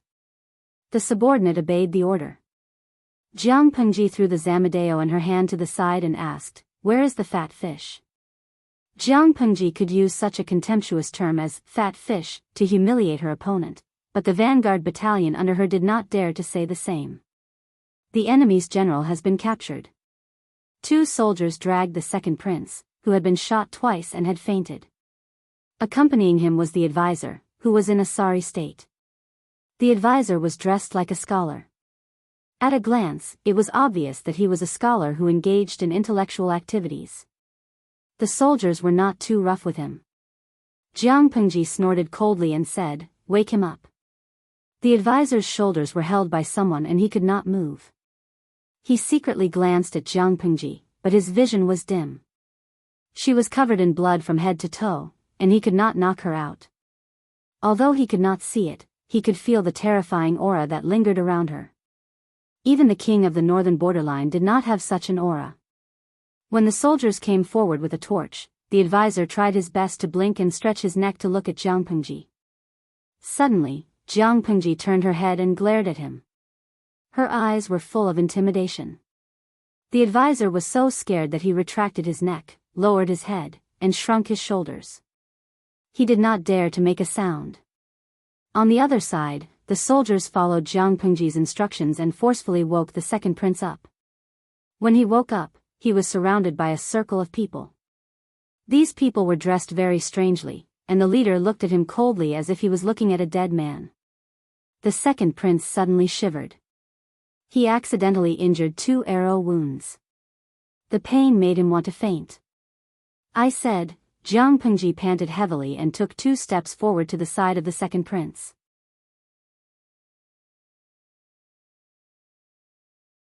Chapter 949. When the second prince heard this, he shivered and almost forgot the pain in his body. He stared at Jiang Pengji and said fiercely, "The winner takes it all. What's there to talk about?" Hee hee. The winner takes it all? That's nice to hear. Jiang Pengji lifted her foot and kicked his face to the side. It didn't take long for it to swell. The advisor's eyes widened. He looked at Jiang Pengji and then at the second prince. After all, the second prince was the prince of the northern borderline. His identity had important political and strategic significance. Even if Jiang Pengji captured him, she should treat him well, not to mention humiliating him. Jiang Pengji could use this person to exchange for a lot of strategic resources from the northern borderline. It wasn't that she didn't understand this principle, but she still did it. Was this considered humiliation? If she didn't care about his worthless life, that kick would have sent his head flying. How could it just be a swollen face? Lu Shi. There's a saying in the Central Plains that goes like this: you can kill me or cut me up, but you can't humiliate me. The second prince was tough for once. As the prince of the northern borderline, he was the most promising candidate for the throne. When had he ever been humiliated like this? Of course not. I'm going to step on you and humiliate you. What can you do to me? Jiang Pengji lifted her foot and stepped on his face so that he couldn't get up. She used a little strength and forced half of his face into the ground. The second prince was furious. The advisor was quiet. The audience in the streaming room didn't even dare to breathe. Through the screen, they could feel the anger in Jiang Pengji. It was like an active volcano that had been suppressed for a long time. Maybe in the next moment, the eruption of magma could bring about a scene of doomsday. The streamer had always been good-tempered. Why was she suddenly so violent? The audience was puzzled, but they believed that Jiang Pengji must have a reason for doing so. In fact, it was true. As mentioned earlier, Jiang Pengji had excellent night vision. With the help of the camera in the streaming room, the surrounding scene was as bright as day. In this way, she could clearly see the string of heads strung on the second prince's saddle. Sacrifices were inevitable in war. Jiang Pengji arranged for those people to guard the Chao Wu granary. She knew that the risk factor they faced was extremely high. It was very likely that they would all be wiped out. She had seen through life and death in her previous life. As long as it was a war, there would always be sacrifices. Even if it wasn't this person, it would be someone else, or even herself. The death of the soldiers could not trigger her anger, but she could not tolerate the act of humiliating the remains of the soldiers. I said, I'll break your legs. I meant what I said. Half of the second prince's face hurt, and the pain affected his hearing, so he did not hear what the man had said. The advisor's scalp went numb as he listened. He watched helplessly as Jiang Pengji took 2 steps back and raised her foot to step on his knee. He exerted force with his right foot and crushed the ground with the tip of his toe. Jiang Pengji did not use much strength, but the second prince's knee made a bone-cracking sound.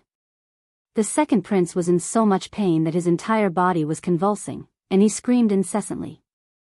His shrill screams made everyone present tense up, and they felt a chill run down their spines. After letting out a shrill scream, the second prince fainted with a pale face. Everyone who witnessed this shuddered in fear. However, there were also some thick-skinned audience members who ridiculed him. Kumo lemon juice, how is this breaking his legs? This is clearly breaking his kneecaps while he's still alive. Jiang Pengji released her foot and said to the person beside her, take him away.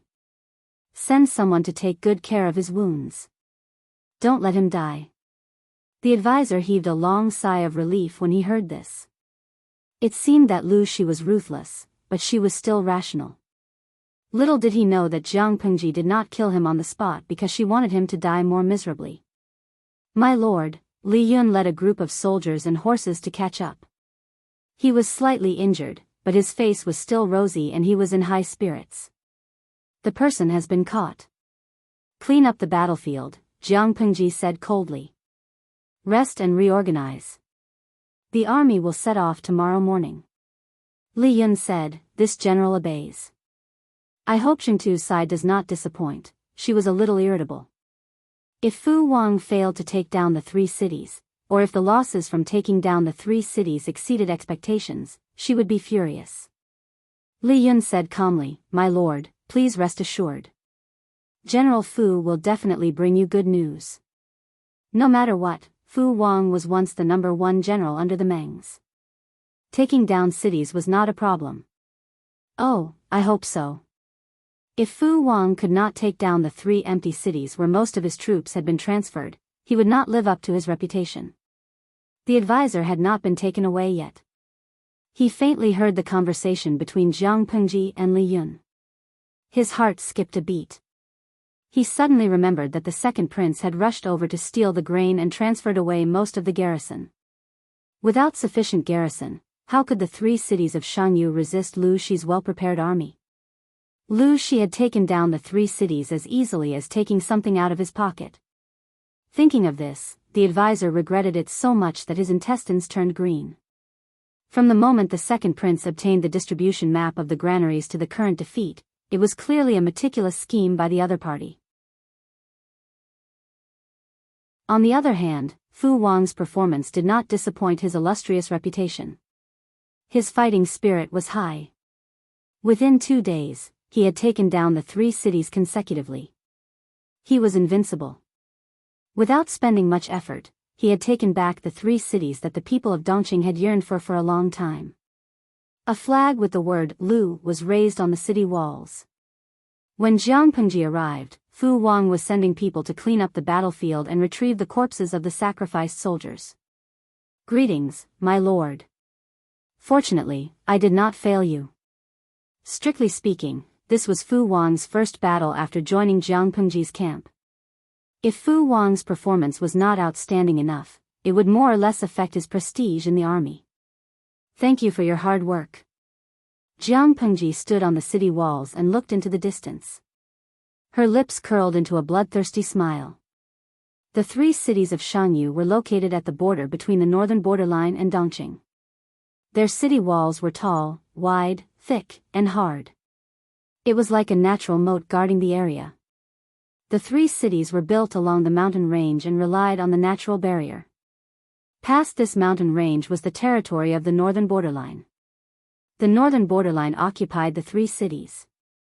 Without the mountain range as a hindrance, they could use the 3 cities as a base to attack Dongqing. It was precisely because of this that Dongqing had been so afraid of the northern borderline all these years. Now that the 3 cities were in Jiang Pengji's hands, the situation was completely reversed.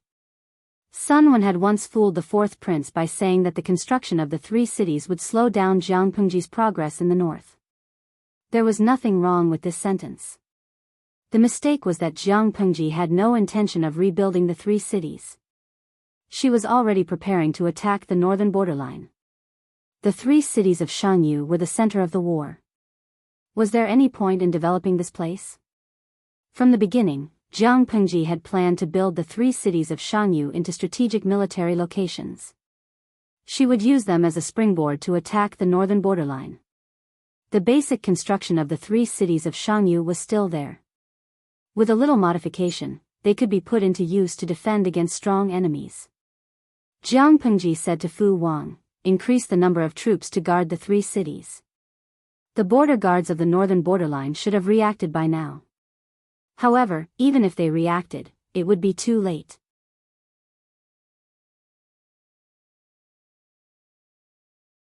Chapter 950.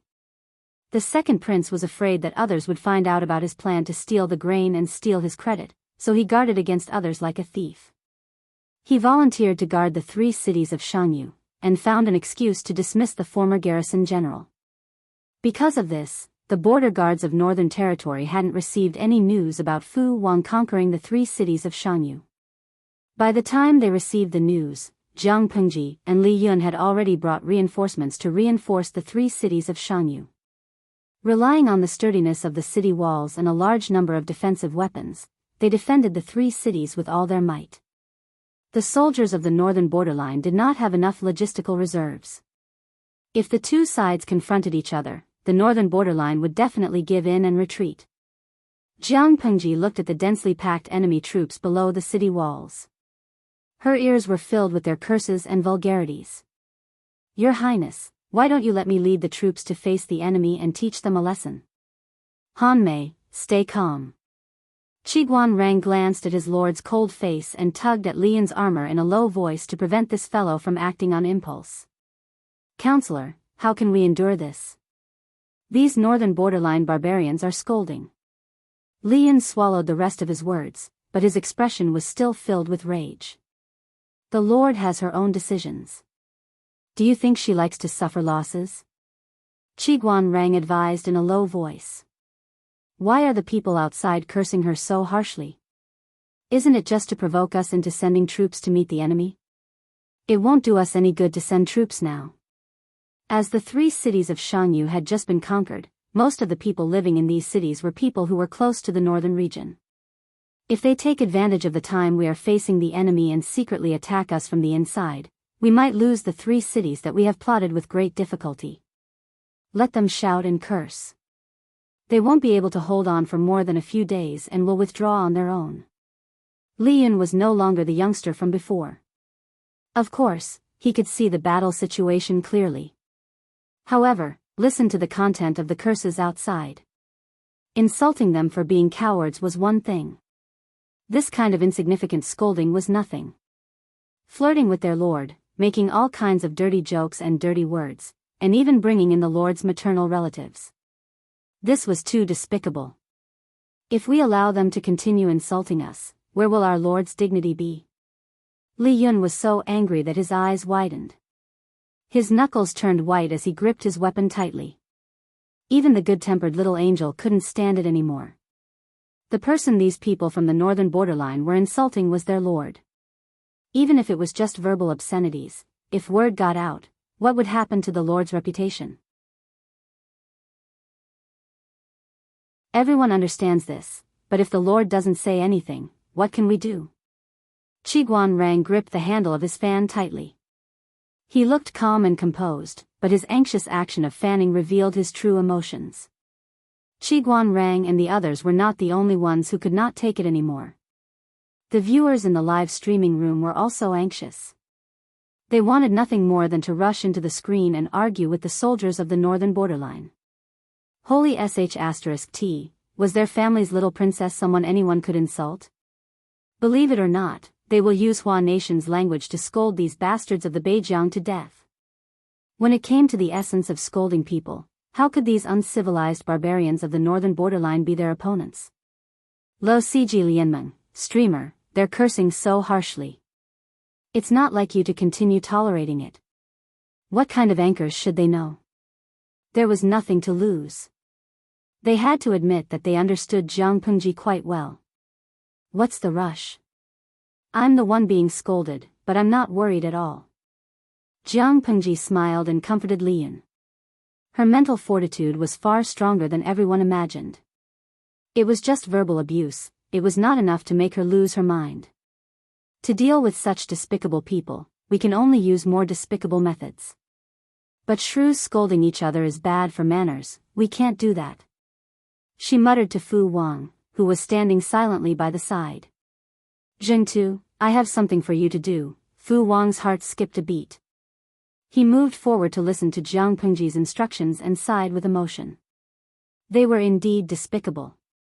After a quarter of an hour, the soldiers of the northern borderline scolded until their mouths were dry, but the guards on the city wall still did not move. The general of the northern borderline sneered and said sarcastically, "Is this Lu Shi a man or a woman? He doesn't even respond to our scolding." The people of the northern borderline scolded Jiang Pengji the same way the shrews in the marketplace scolded the prostitutes. Any woman would have jumped off a building in anger after being scolded by thousands of people. Lu Shi was thick-skinned. Maybe he's enjoying it and thinks we're not doing enough. The deputy general had a meaningful look on his face. That's true. Continue scolding, don't stop. As soon as he finished speaking, a few people emerged from the quiet city wall. Hey, it's working. Don't stop, continue. This Lu Shi is really strange. He won't come out until we're scolding him. Ha ha ha. The soldiers of the northern borderline beside them also roared with laughter. But soon, they could not laugh anymore. A few ladders extended from the battlements of the city wall, and a few men who had been stripped naked were tied up and hung out. When the wind blew, a few men floated in the air. Behind them, there were rows of northern borderline captives who had been stripped naked, shivering in fear. Damn! What the hell was Lu Shi doing? You're afraid now? Who asked these barbarians to be so despicable? We have no choice. Fu Wang used the handle of his spear to poke the waist of the second prince's advisor. His clothes were intact, but he was also tied up like a dumpling. He was in a sorry state. The advisor's eye bags were bruised, and his cracked and dry lips looked pale. He was like a bird frightened by the mere twang of a bow. When Fu Wang poked him, his legs went soft and he almost collapsed to the ground. Fu Wang raised his eyebrows and laughed disdainfully. You're smart if you don't want to be stripped and hung up. In order to survive, the advisor could only close his eyes in despair and shout at the bottom of the city wall at the top of his lungs. I'm the advisor of the second prince. You've seen the prince. Hurry up and save him. Fu Wang raised his hand to pick his ear and frowned. I'm not shouting loudly enough. Continue. The advisor's voice was already thin. Now that he forced himself to shout at the top of his lungs, his voice became hoarse after 2 shouts. Hearing that the person hanging on the city wall was the second prince of the northern borderline, the northern borderline soldiers below were in an uproar. What are you panicking about? Lu Shi is lying to you. Continue scolding. The general of the northern borderline shouted. The soldiers quickly calmed down and continued to curse. The sparse curses became louder again.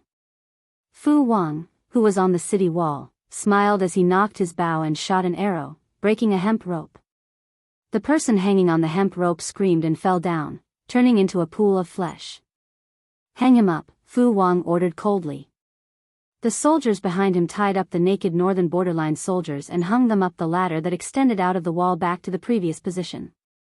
Witnessing this scene with their own eyes, the people who were hanging earlier were so scared that they urinated and urinated. Filth dripped down from the air. The louder the cursing, the more Fu Wang did not stop. More than a dozen hemp ropes were broken in succession. All the people hanging fell to their deaths without exception. No one knew who Fu Wang would kill next. The advisor of the second prince was so scared that he almost collapsed. The second prince, who was hanging in the center near the city wall, screamed and kicked his feet. His face was covered with snot and tears.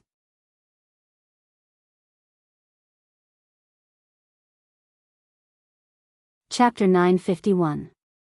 The general guarding the northern borderline knew the second prince. Seeing this, his face was as black as the bottom of a pot. The northern borderline was used to playing rogue, but they didn't expect Lu Shi, who was born in a noble family, to be even more shameless than them. Not only did they strip the captives naked and hang them on the city wall, but they also used them as shooting targets. If they were ordinary captives, it would be fine if a few died, but there was the second prince of the northern borderline among them. A prince of a country was stripped naked and hung on the city wall by the enemy? How shameful and humiliating was that? Our Lord said that you northern borderline men are so courageous. Why do you need to stand in front of the battle and bark? Why don't you just attack the city to your heart's content and save your comrades? If you don't have the guts to attack, shut up. Thanks to your second prince, we have at least 5,000 captives from the northern borderline here, if not 10,000. No matter how long you curse, we will hang some and throw some. The besieging northern borderline general was so angry that he vomited blood. They didn't know whether to curse or not. If they cursed, the second prince might be the next one to be smashed into meat paste. If they didn't curse, why would he stay under the city wall with thousands of elites? Watching a few naked guys in the sky poop, vomit, and pee all over the place? General, what should we do now? The deputy general asked the chief general timidly. It was awkward for thousands of them to stay there without doing anything. The chief general was furious. He wanted to whip the deputy general who didn't know what to do. You ask me? Who should I ask? General, why don't we try to attack the city? Lu Shi has only occupied the 3 cities of Jianghu for 2 days. His foundation is not stable. It's a good time to attack the city. Besides, the troops in the city may not be full. Maybe they are deliberately mystifying and trying to deceive us. Another deputy general was more cultured and spoke in a genteel manner. The Central Plains has a strategy called the empty city strategy. Maybe Lu Shi is using this strategy to deceive us. Now that the second prince is in their hands, if the humiliation today is spread, the northern borderline royal family will lose face. They insulted Jiang Pengji. The content of their insults were all vulgar words. There was no evidence at all, and outsiders would not believe it. But it was true that the second prince was hung on the city wall and humiliated. Thousands of eyes were watching. Who would be more shameful if word of this got out? The deputy general added, "General, if we retreat without any movement, I'm afraid it'll be hard to explain to the king." This sentence was the last straw that broke the camel's back, forcing the commander to make up his mind. Okay, attack the city. If the king of the northern borderline knew that he had retreated without even attacking the city, he was afraid that he would not be able to keep his life. Stuck in a dilemma, he could only try his best. But, attacking the city with cavalry? Jiang Pengji sneered, "This is probably the funniest joke I've heard this year." The advantages of cavalry were obvious, but the disadvantages were equally obvious. These people had rushed here in a hurry and did not bring enough siege weapons. The ancient city walls were tall and wide, and the cavalry's mobility advantage was completely useless. They did not have enough siege weapons, and their horses were not heavenly horses with wings. How could they break through the city walls? Jiang Pengji was not the only one who was clear about this. The people from the northern borderline were even clearer about it. They pretended to attack for a while, then left behind thousands of corpses and retreated dejectedly. The second prince, who was hanging on the city wall, could not even pee. Jiang Pengji glanced at him and said coldly, "They will come again tomorrow. Continue to hang these people, but remember not to kill them, especially the second prince. In the future, when we go to war with the northern borderline, I'm prepared to use his blood and head as a sacrifice. It'll be a pity if he dies." Fu Wang accepted the order. Yes. After Jiang Pengji left, Fu Wang sent someone to check the captives hanging on the ladder. The second prince was probably a cockroach. He had a strong vitality. He had 2 pierced wounds on his shoulders and broken kneecaps by Jiang Pengji, but such serious injuries did not kill him. He was still panting, his body trembling as he curled up. He looked very pitiful. The other captives did not have the courage to do so. A few of them were scared to death. Fu Wang waved his hand and ordered the soldiers to tie up the captives who were waiting in line and hang them up. Just as Qiguan Rang had predicted, the troops of the northern borderline did not have enough logistics. They could not keep up with the food supply, so they retreated after 2 days of siege.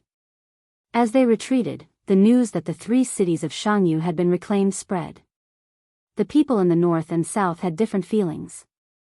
Master Yuanjing stretched his back and sighed with a smile.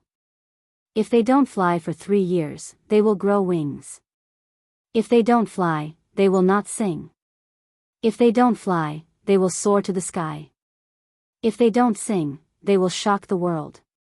This is the true meaning of, if they don't sing, they will shock the world with a single brilliant feat. Upon receiving the news, the forces in Wanzhou were jubilant. The people in Dongqing were even more jubilant. They were as happy as if they were celebrating the new year. The 3 cities of Jianghu had always been a fishbone in the hearts of the people of Dongqing. Unfortunately, the northern borderline was too powerful, so they could not reclaim it. But now, Jiang Pengji had reclaimed it. The people of the world began to take this female lord seriously. Dongqing, Jiangzhou. This is how a daughter should be. Father was right. Yang Tao put down the secret report. His expression became more solemn. He felt that the weight on his shoulders had increased by 2 notches. Not to mention other countries, Dongqing alone had so many strong opponents. He was afraid that he would fail his late father's expectations. The incident with Yang Jian had made him grow up a lot. The childishness of the past had been worn away, leaving only fortitude and maturity. However, faced with the situation of being besieged on all sides, he still felt a little lost. Yan Lin saw Yang Tao's emotions and comforted him. Don't belittle yourself.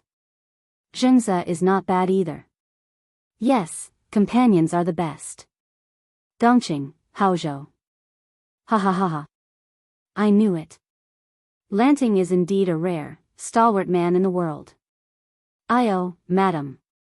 When Huang Song received the news, he was having a private conversation with his wife. As soon as he finished lamenting, Lady Qi pinched the soft flesh on his waist. Lady Qi corrected him. She is a woman. What do you mean by saying that she is a man? Are you looking down on women? Huang Song was speechless. How had he offended Lady Qi? When Huang Song's capable strategist, Qing Jing, heard the news, he tossed and turned all night, unable to sleep. Dongqing, Shi County, Hu County. The Su and Pei brothers killed the former chief of Hu County, Wu Mashang, while fighting amongst themselves. They peacefully divided up Wu Mashang's property and territory. Without the interference of external forces, they resumed their state of internal strife. Su Bei and Jiang Pengji called each other brothers. When he heard that she had reclaimed the 3 cities of Shangyu, he was happy for her from the bottom of his heart. It wasn't that Su Bei was righteous. It was simply because Jiang Pengji did not hinder his interests. With her standing guard in the north to resist the pressure from the northern borderline, he could not have asked for more. Su Bei smiled and sighed. Lanting actually has the ability to reclaim the 3 cities of Shangyu and truly make a name for himself. He really cannot be underestimated. Beside him, a tall and slender strategist dressed in green said calmly, "This is a good opportunity for my lord." Good opportunity? What does Wenbin mean?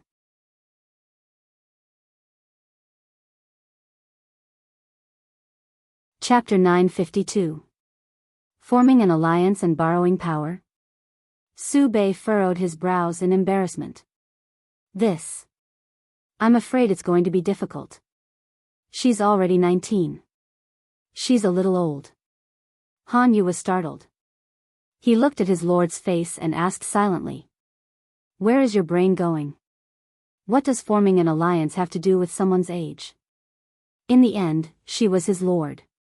No matter how stupid she was, she had to give him face and not let him make a fool of himself. It's okay, Han Yu said. Su Bei shook his head like a rattledrum. That won't do. My eldest son is only 10 years old. I can't bear to push him into the fire pit. Han Yu was expressionless, but in fact, he was dumbfounded. Su Bei saw that Han Yu did not respond and thought that Han Yu was silently resisting. He said helplessly, Wenbin, you can't possibly make me, your lord, go there personally. This won't do. Whether Lanting is willing to marry or not is another matter. Even if she is willing to marry, the first wife is still around and her subordinates are not willing. Since ancient times, the alliance had always used 2 methods. First, it was an exchange of benefits.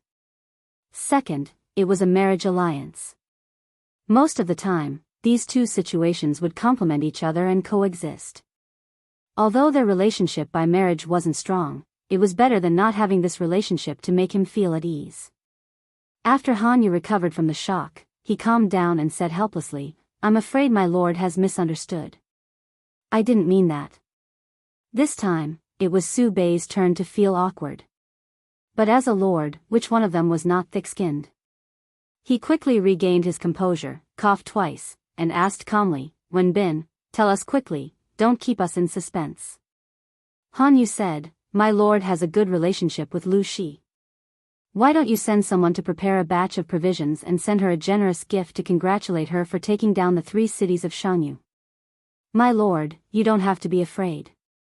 You can directly describe the conflict between you and Second Master Su. After the beginning of spring, Lu Shi was bound to wage war with the northern borderline.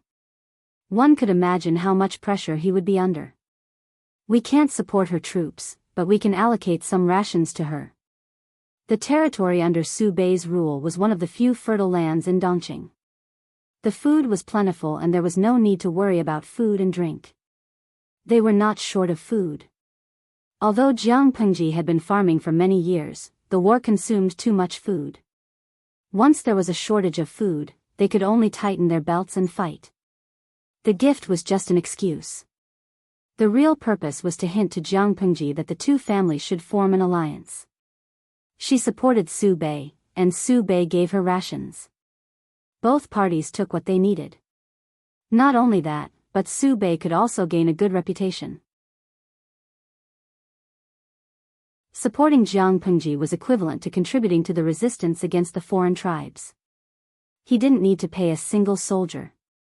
He only needed to contribute a bit of food and he would be able to benefit from it.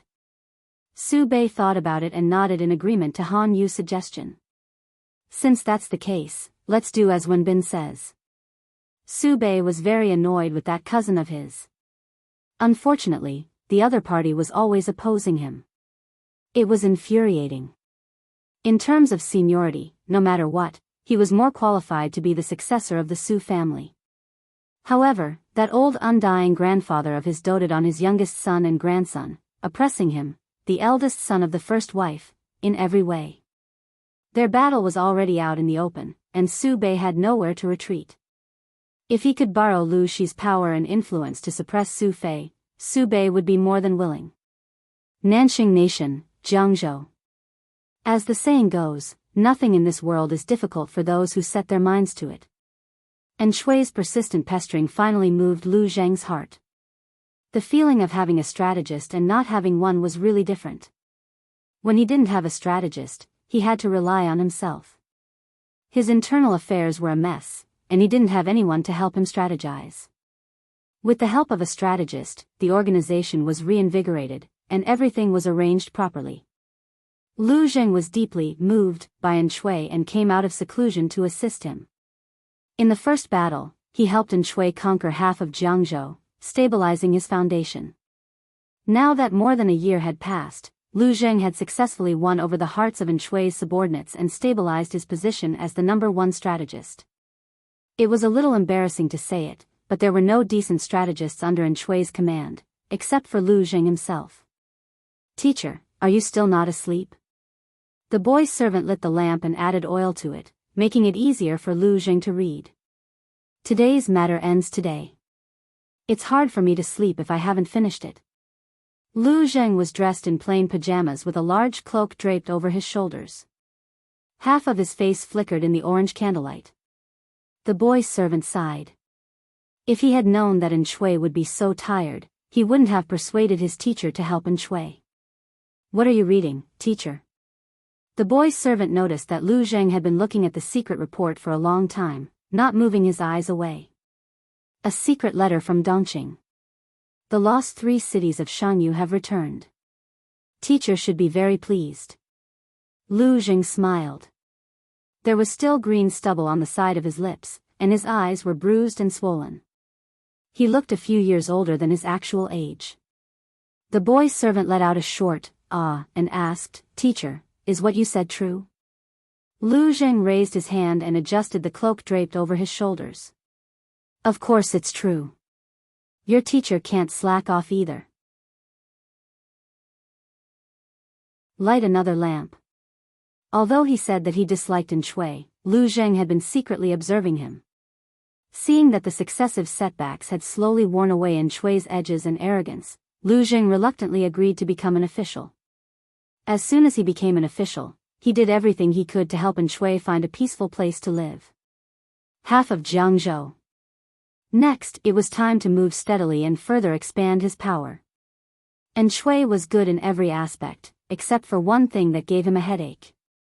His power was still too weak, and his personnel structure was seriously biased. If he couldn't find someone to share his workload, Lu Zheng suspected that he would overwork himself to death. "Zhongzhao, Binzhou. Little Emperor, you've gone too far. Why don't we just rebel against him?" The man in the black robe slammed the short table heavily. The dull thud hit the hearts of the people present. Ever since the death of the former Empress Du, the emperor had become more and more obsessed with women. He had no interest in court affairs, even allowing relatives and eunuchs to kill loyal subjects. The aristocratic families watched coldly from the sidelines. At first, those involved were mostly commoner families and had little to do with their interests. Who knew that after 2 or 3 years, the eunuchs and relatives had become so powerful that they could shake the country? The two great powers worked together to deal with the aristocratic families, and even plotted several court coups in an attempt to seize power from them. The Nye family of Biyao could be considered a first-rate aristocratic family in Zhongzhou. They had a long history and were naturally the first to bear the brunt. Their political enemies were closing in, but they couldn't keep retreating. What's there to rebel about? This isn't as simple as eating and drinking. There are many implications. We can't act recklessly. If we continue to endure, are we just going to let those rootless eunuchs and peasants bully us? The other party didn't say anything. After a while, this matter still needs to be discussed with father and the elders. Second brother, don't act rashly. The man called second brother frowned and swallowed his anger. He gritted his teeth and said, "All right, I understand." Because of the incompetent ruler and the demon Empress, there were more and more uprisings in Zhongzhou. Until the coup of the eunuchs and relatives conspiring to kill the aristocratic families was exposed, Zhongzhou was no longer a country. The nobles supported by the aristocratic families revolted.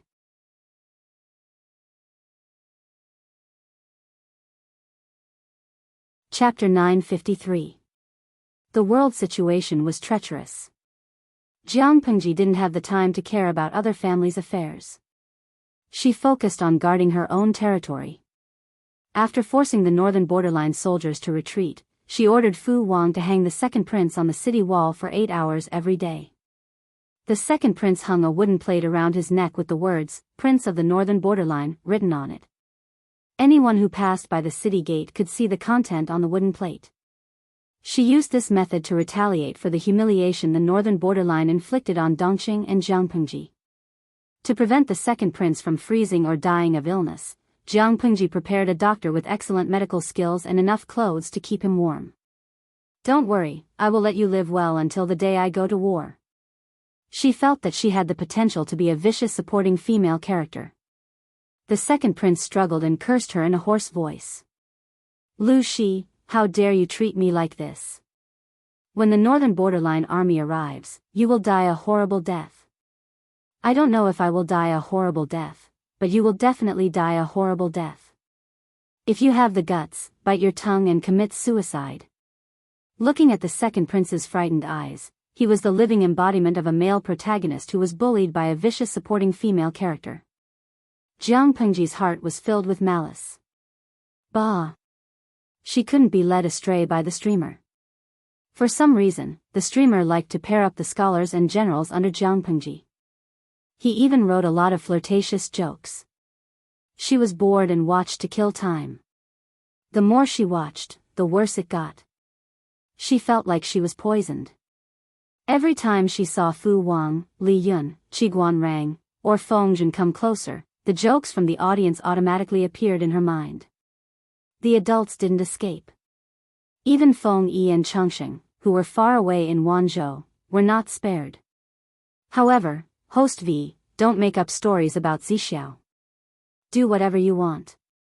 Look, she's a good lord who loves her subordinates. Jianghu couldn't help but give herself a thumbs up. The streaming room was jubilant and relaxed, but reality was not optimistic. When the Northern Borderline received news of the second prince being captured and humiliated, the king was furious and the imperial court was shaken. "I don't have such an unfilial son. Get lost. Do you really think I don't know that all of you are coveting my throne?" Upon receiving the news, the king of the Northern Borderline was so angry that he fainted. He seemed to have aged a few years after he woke up. Looking at his son who was surrounding his bed, he was so angry that his fingers were trembling. He thought that the reason why the second prince volunteered to guard the 3 cities of Jianghu was because of his filial piety, but he never thought that this unfilial son had other plans. "You all want to die alone, don't you?" He had never expected that his second son would be able to raise an army of 20,000 right under his nose. If his second son hadn't been so greedy as to steal Lu Shi's granary and turned around to force him to abdicate, wouldn't he have been dead by now? As soon as this thought popped up in his mind, he could not help but start a series of conspiracy theories. At this moment, he was not sad that his son had fallen into the hands of the enemy and suffered inhumane treatment. Instead, he was secretly happy. His second son, who wielded 20,000 troops, was simply a thorn in his side. Now that it had been removed, he felt much better. The king of the northern borderline took the opportunity to harshly beat his remaining 8 sons. After a few violent bouts of illness, his body was on the verge of collapse. The second prince's actions this time crossed the line. The king of the northern borderline was terrified and guarded against his sons as if they were thieves. "Royal father, I don't dare. Please don't be angry and take care of yourself." The princes fought to be the first to express their opinions, their faces full of fear. Their acting skills were superb. It would be a waste if they were not given an Oscar. Faced with the king of the northern borderline's harsh words, it did not matter what the other princes thought, but they had to put on the appearance of filial piety. The fourth prince was scolded harshly, but he was secretly overjoyed. It was all because of him that the second prince had fallen to such a state. He knew that the second prince had a lot of private soldiers, but he did not expect it to be to this extent. A total of 20,000 elites. If the other party directly forced him to abdicate, the throne would definitely belong to him. How could he even have a chance? "Mr. Sun, you have a divine foresight.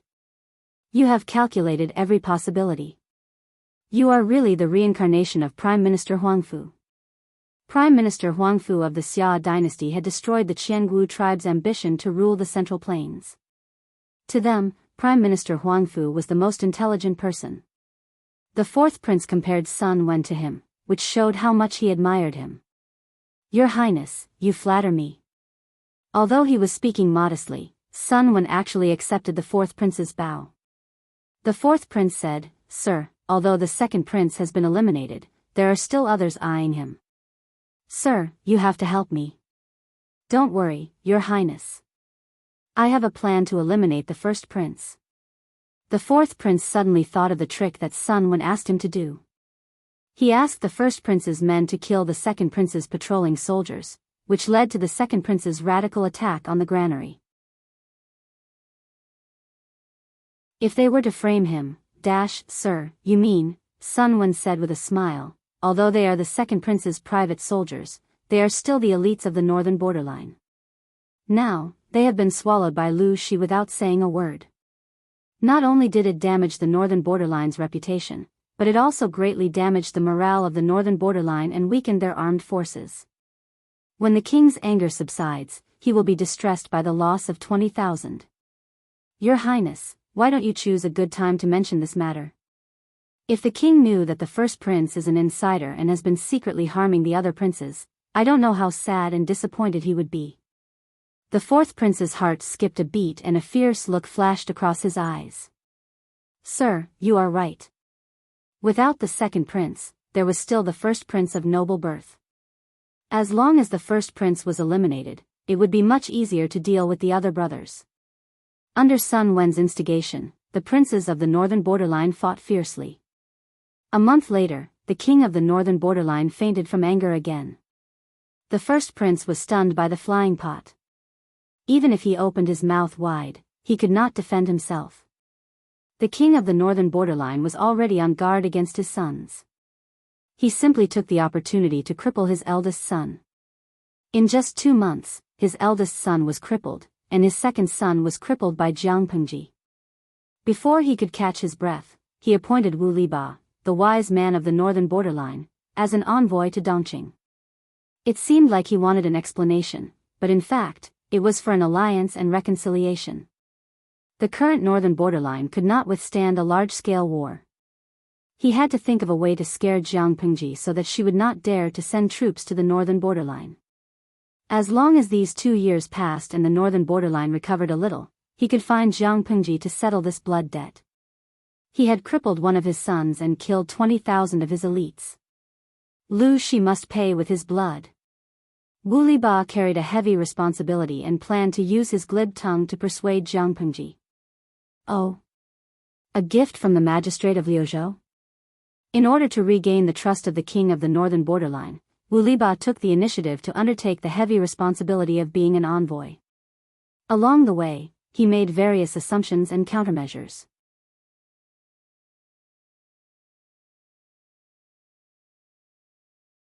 Chapter 954. My lord, even if we want to go to war with the northern borderline, it can't be now. Knowing what Jiang Pengji had given Wu Liba, Qiguan Rang almost broke his precious fan. Wenjing, what are you afraid of? The northern borderline is the one who doesn't want war now. The initiative is with us, and it's not up to them to decide. If Wu Liba can't take it anymore, he can just turn around and leave. Fengzhen didn't mind blowing things up. He grinned and gulped down a mouthful of sake. His salary wasn't low. What kind of good wine couldn't he buy? However, Fengzhen liked to freeload a little from each house. Even if it was unadulterated wine, he enjoyed it. Among all the houses, he liked his lord's wine the most. It tasted more mellow than ordinary liquors. Qiguan Rang glared at Fengzhen. He was right. It must be this wastrel who instigated his lord to cause trouble. Fengzhen received Qiguan Rang's gaze and secretly shrugged. He smiled, revealing his white teeth. He had an expression that said, "What can you do to me?" How could Qiguan Rang not know what kind of person his lord was? His lord was a troublemaker. She couldn't settle down, so why would she need others to instigate her to cause trouble? At most, he gave some suggestions. He could only be considered an accomplice. Jiang Pengji also helped Fengzhen. She said, "They've been bullied by the northern borderline. They're just taking the opportunity to get back at them. Even if I give them 8 or 10, they'll still have to endure it, not to mention one." Wenjing, do you think the wise man from the northern borderline can guess the meaning behind it? With his lord's support, Fengzhen proudly puffed out his chest. Qiguan Rang was so angry that his molars were itching. It was one thing to instigate his lord to stir up trouble, but this wastrel was being arrogant. Qiguan Rang's expression was gloomy. The audience laughed and made up stories about the two of them. Jiang Pengji was overjoyed. She secretly laughed until her stomach hurt. On the other side, Wu Liba couldn't laugh anymore. Oh. A gift from the governor of Liuzhou? When Wu Liba heard the news, he changed his mind. He was sure that Jiang Pengji had admitted defeat. She was using a gift to express her kindness. Wu Liba didn't show it on his face, but he smiled in his heart. He said, "Quickly, present the gift." The gift was placed in a delicately shaped wooden box. There were exquisite and beautiful patterns around the box. It looked like a work of art. Seeing this, Wu Liba felt even more assured. He personally opened the box, and as soon as he lifted it a little, he smelled the stench of blood and decay. Wu Liba's expression changed. When he opened the lid and saw what was inside, his face turned ashen.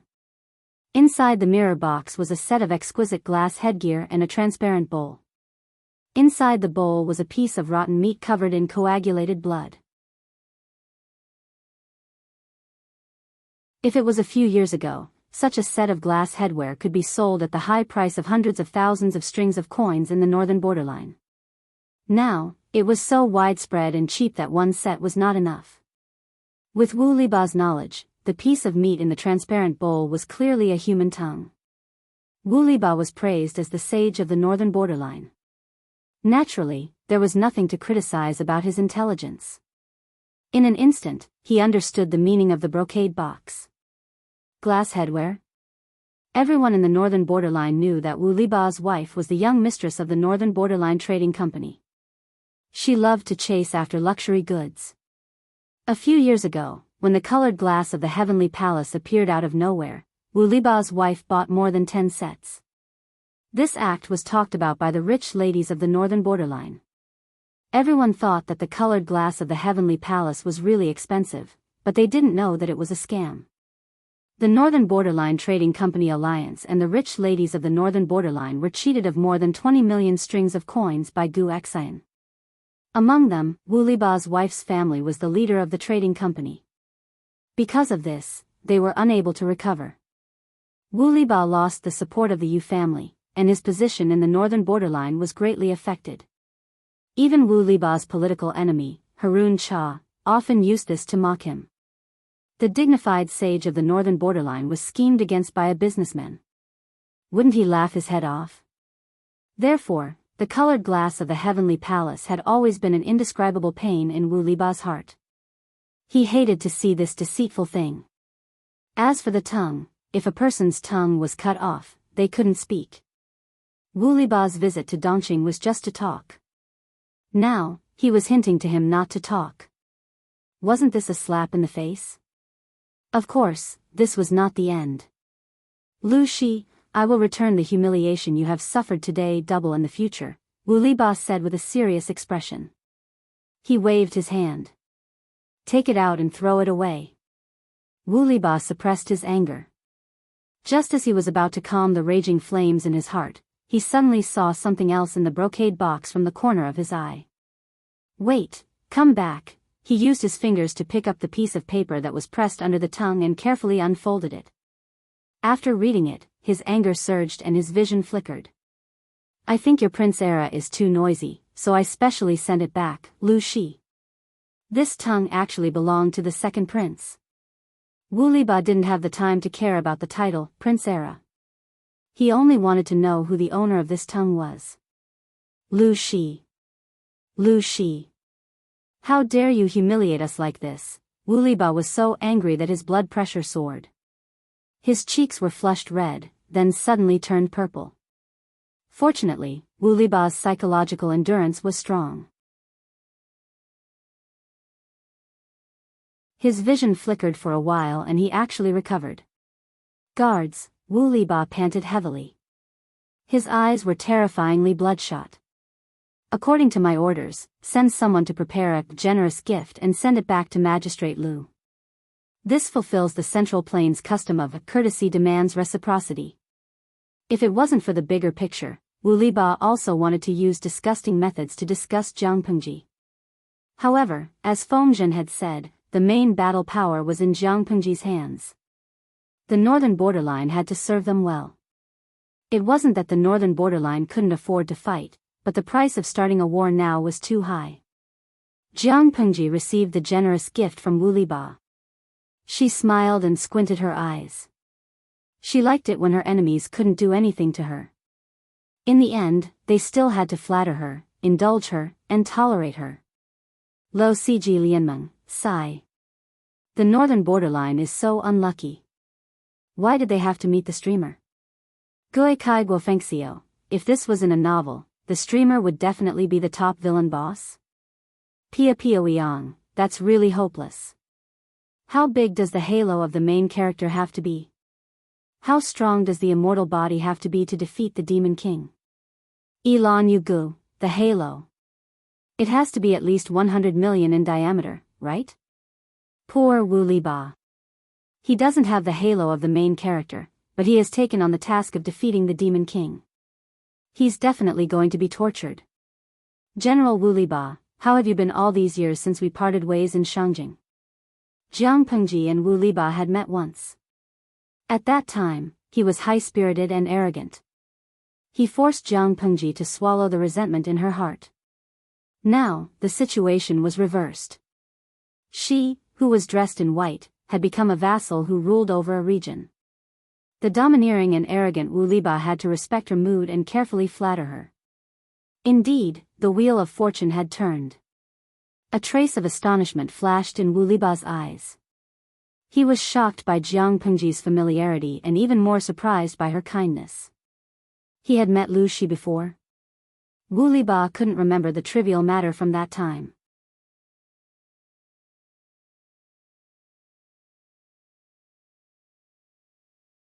Chapter 955. That year at Mount Ji's hot spring in Shangjing, Jiang Pengji stood up for Feng Jin, but Wu Liba stood up to stop her at the critical moment. However, with Jiang Pengji's bad temper, how could she let it go so easily? In front of Wu Liba, she chopped off the arm of the instigator from the northern borderline and slapped his face in front of everyone. Wu Liba might still remember the incident, but how could he remember that the arrogant youth was the current Jiang Pengji? He carefully considered Jiang Pengji's words and chose a vague answer. I've been living well these past few years. Thank you for your concern, Governor Lu. Jiang Pengji smiled and said, as long as you're doing well. She didn't dare to boast about other things, but when it came to holding grudges, if she was the second best, no one would dare to be the first. Back then, at Ji Shan's hot spring, Jiang Pengji wanted to press Wu Liba to the ground and give him a good beating. She wanted to punch his face. She had always remembered this debt. In the past, due to the circumstances, she could only watch as Wu Liba was arrogant and despotic. Now that the tables had turned, it was her turn to control the situation. Wu Liba saw that Jiang Pengji had a smile on her face and was concerned about his well-being. She did not seem to have any ill intentions. He was puzzled. He even doubted whether it was Jiang Pengji's own intention to give him a gift. Could it be that her subordinates had done it behind her back? If that was the case, it proved that Jiang Pengji's attitude towards the northern borderline was still neutral. There should be a possibility of persuasion. Thinking of this, Wu Liba secretly heaved a sigh of relief. The expression on his face also became lighter. As long as there was a chance, everything could be discussed. What he didn't know was that Jiang Pengji looked easy to talk to, but it was only because of her excellent acting skills. As the leader of a group of actresses, she must be the best of the best, the one who won all the Oscars. Wu Liba was organizing his thoughts when Jiang Pengji interrupted him warmly and invited him to have a meal together. Even if Wu Liba did not pay much attention to it, he knew that Wanzhou's gourmet house was famous for its delicacies. Gourmet house was established by Jiang Pengji. As you wish. He swallowed the words he was about to say. When the delicacies were served, the aroma of the meat made him salivate, and his appetite was greatly stimulated. Just the smell alone was enough to stir one's appetite. General Wu Liba was born in the northern borderline and is a man of the grasslands. He should be used to eating horse meat, right? Jiang Pengji smiled and ordered someone to pour wine for him. Horse meat? Wu Liba took a bite. He did not know how the chef handled the meat, but it melted in his mouth, and the rich fragrance of the meat spread on the tip of his tongue. Even someone like Wu Liba, who did not care about his appetite, could not help but take a few more bites. It's a rare delicacy. Governor Lu, you're the lucky one. I'm afraid I don't have the fortune to enjoy it. It was indeed delicious. The meat was chewy and juicy. Based on Wu Liba's experience, this horse meat was definitely from a high-quality horse. However, the stud farm in Dongqing was controlled by the Meng family in Sangzhou. The master of the Meng family had also made it clear that he and Lu Shi had an irreconcilable feud. It was absolutely impossible for him to provide horses to Lu Shi. In other words, Lu Shi's horses were like gold ingots. Why would he slaughter them for food? In an instant, various thoughts flashed through his mind. For some reason, Wu Liba had an ominous feeling. General Wu Liba, how does it taste? Jiang Pengji asked him with a smile. Wu Liba said, the meat is chewy and delicious. I'm afraid it's a good colt. Jiang Pengji replied readily, that's natural. It's an excellent colt from the northern borderline. I was afraid that General Wu Liba would not be used to it, so I specially sent someone to the warhorse camp to slaughter an injured horse. Although it's an injured horse, it's healthy and has a good bloodline. It's also a good horse. She spoke naturally. The more Wu Liba listened, the darker his face became. The fragrance of the meat in his mouth seemed to have become poisonous, making it hard for him to swallow. The warhorse was brought by the second prince. Lu Shi purposely slaughtered a good colt from the northern borderline to entertain him. His evil intentions were clear. A stern look flashed in Wu Liba's eyes, but it quickly disappeared. Jiang Pengji asked, why aren't you eating? He replied, I'm old and my teeth are loose. I'm afraid I can't eat much. I'm afraid I'll have to disappoint Governor Lu's good intentions. Wu Liba put the food aside and sat upright. I heard that my master's second son offended Governor Lu. Jiang Pengji continued to smile. Didn't you see General Wu Liba when he entered the city? Wu Liba was surprised.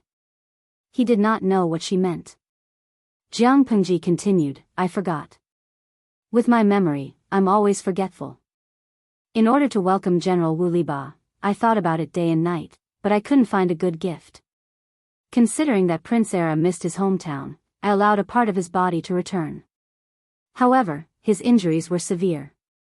If his limbs were broken, he wouldn't live long, so I could only cut off his tongue. Prince Era's tongue was twisted a while ago. He's still recuperating, so I didn't hang him on the city wall to dry these few days. The second prince worked 8 hours a day. It was quite tiring. Now that the second prince's mouth was injured, Jiang Pengji naturally would not force him to work with his injuries. Wu Liba suddenly widened his eagle eyes. His eyes were filled with rage and ruthlessness. Governor Lu. Jiang Pengji lifted her eyelids lazily and said, "Yes, I'm listening." Wu Liba said, "Governor Lu, do you really have to be so ruthless?" Jiang Pengji smiled. "Ruthless? I don't think it's ruthless. Your prince from the north borderline brought 20,000 to 30,000 troops to attack Chongzhou. He tried to steal rations and burn down the granaries. I would like to ask, is this not ruthless? Once the 3 granaries of Chao Wu, Lijiang, and Sang Mo are destroyed, the 100,000 elites in Chongzhou will starve to death. To put it bluntly, your lord allows his son to fool around and doesn't teach him to not steal. Don't blame me for teaching him how to be a man. General Wu Liba, are you here to plead on his behalf? 100,000 elites? 3 granaries could feed 100,000 elite soldiers? Wu Liba extracted important information from Jiang Pengji's words. His face turned ghastly pale. Jiang Pengji's words were not polite at all. After careful consideration, it was extremely frightening. It was a clear threat. Wu Liba's heart raced. His mind was full of thoughts, but he remained unmoved on the surface. Governor Lu, you've misunderstood. When my lord learned of this, he was furious. The second prince privately recruited 20,000 troops and was suspected of having disloyal intentions. Speaking of which, Governor Lu's action helped my lord to clean up his mess and at the same time, prevented more conflicts. Wu Liba said calmly, the north borderline and Dongqing are in-laws. The 2 countries coexist peacefully. The second prince tried to incite a war between the 2 countries. It was a move that hurt his heart. It is the second prince's good fortune that Governor Lu taught him a lesson. My lord sent me here, firstly to explain, and secondly for the people at the border. I didn't expect General Wu Liba to be such a righteous person. Wu Liba saw Jiang Pengji admit it shamelessly. He almost vomited blood.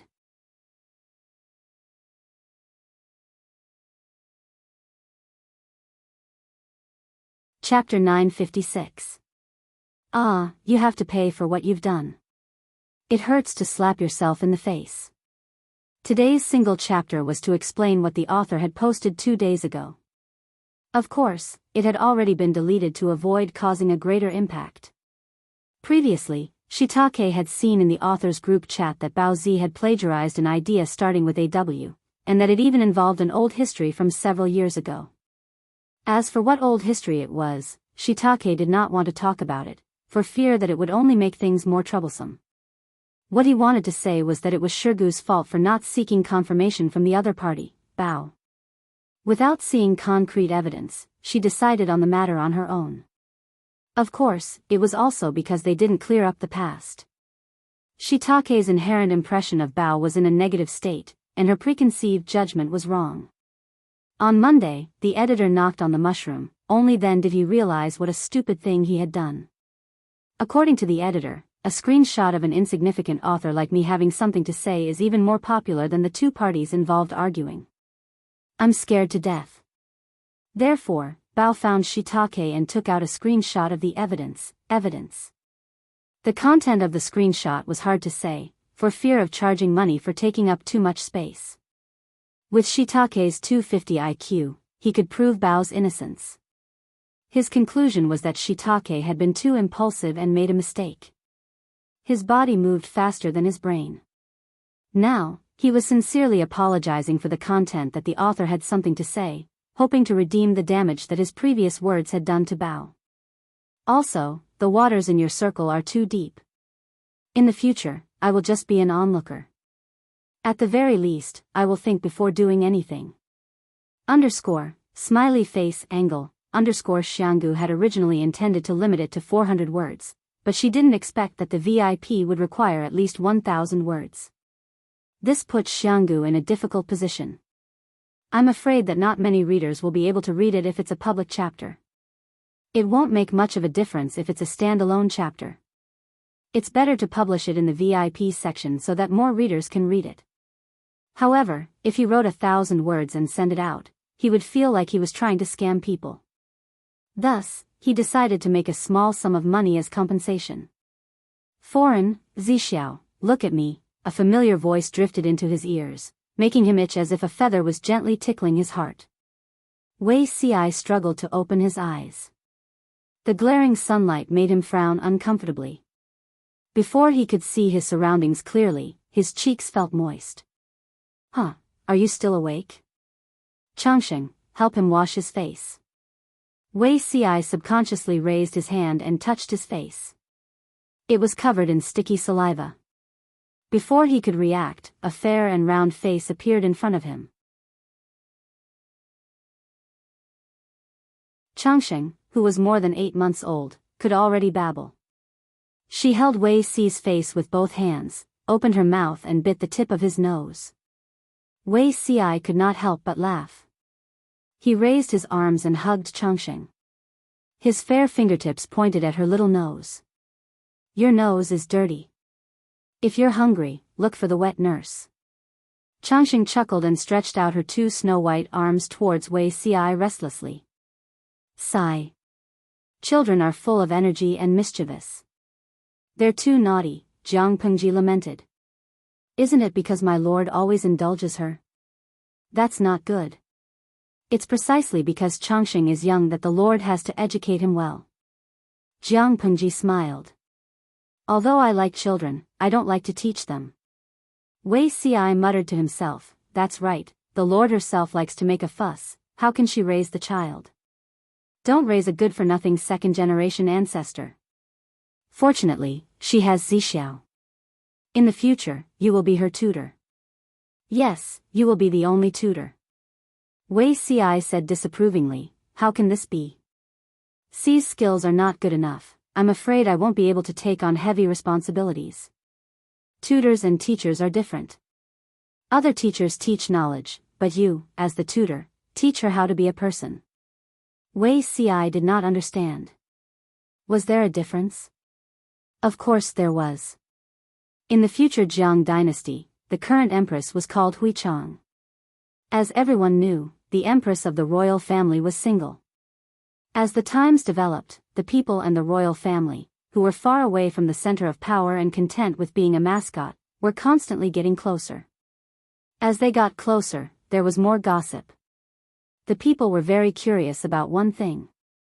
The reporter asked, it said that the women of the royal family will get pregnant if they have feelings. Is this true? Huichang said, reap what you sow? No, it's fake. The reporter asked, so, in fact, there really are royal husbands? Huichang said, the title of royal husband is really. You must have read a lot of romance novels. Although there are no royal husbands in the royal family, there has always been a profession that has been passed down from generation to generation. Every emperor has a royal husband. The reporter asked, what? Huichang said, tutor of the crown princess. The people were shocked.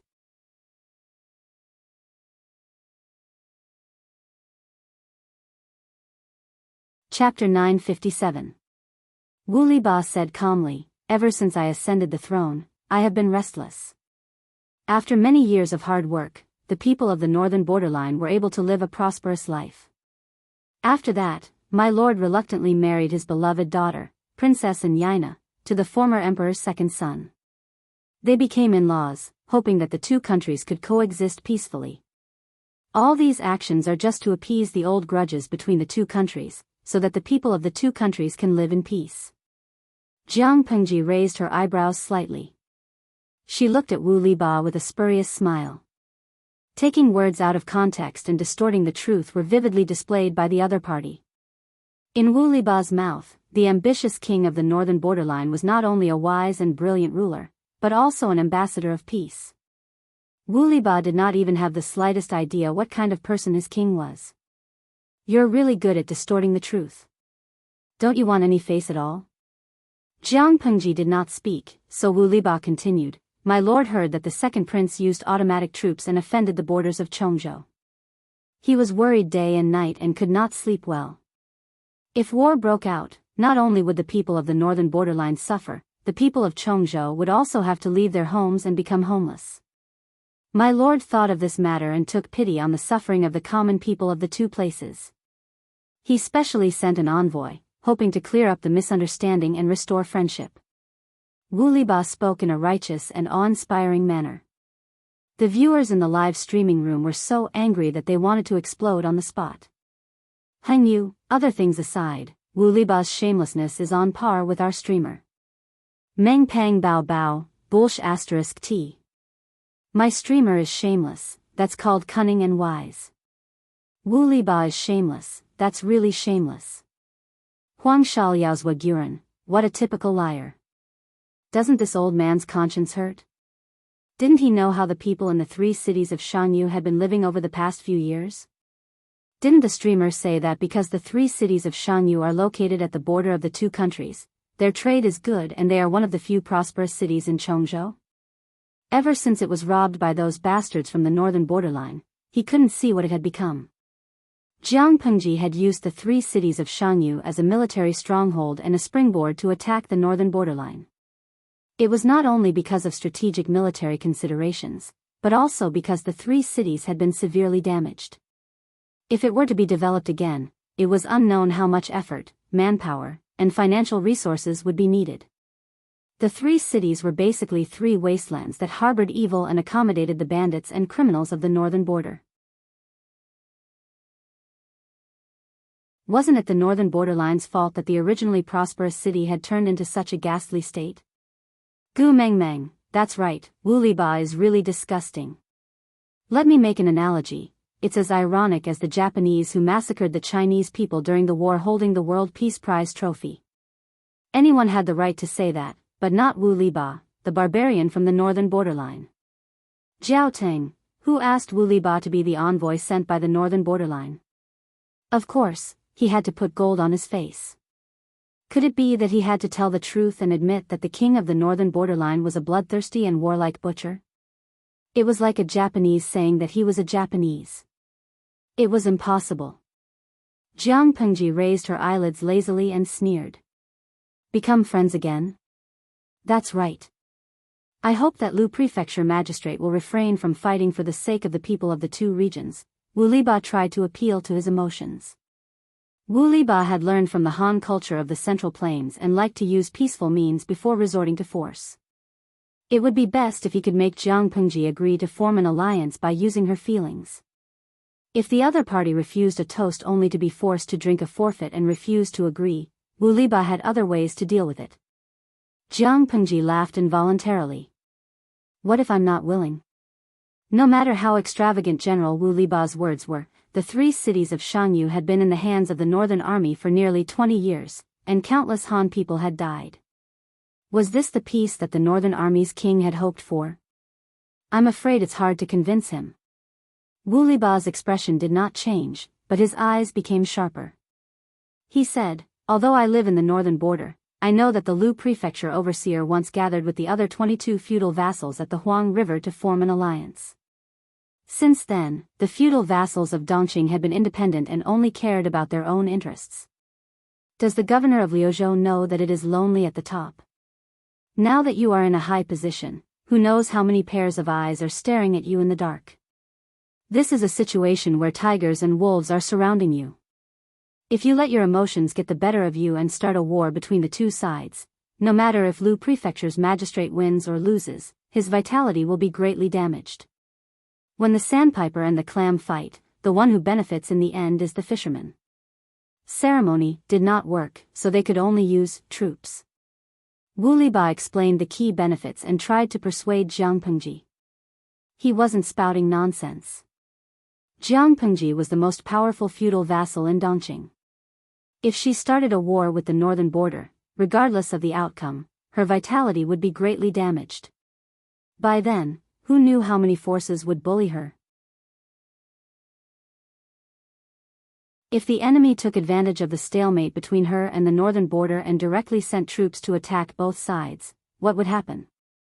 Le Siji Lianmeng, what Wu Liba said makes some sense, but did he forget something? Jiang Pengji laughed and said, General Wu Liba, have you heard of a certain saying of the Han people? What saying? Those who are not of our race will surely have a different heart. Wu Liba's face suddenly turned green. Jiang Pengji sneered and said, if I start a war with the northern border, regardless of the outcome, my name will surely go down in history. Among the feudal vassals, as long as they have a bit of courage and don't want to go down in history, who would dare to take advantage of the situation? How can this be understood by the uncivilized barbarians of the wilderness? She mocked Wu Liba as an uncivilized barbarian in front of him. This humiliation was undoubtedly a harsh slap to the other party's face. It was intolerable. Wu Liba slammed the table and stood up. His entire face had turned green. He could see that Jiang Pengji was determined to start a war.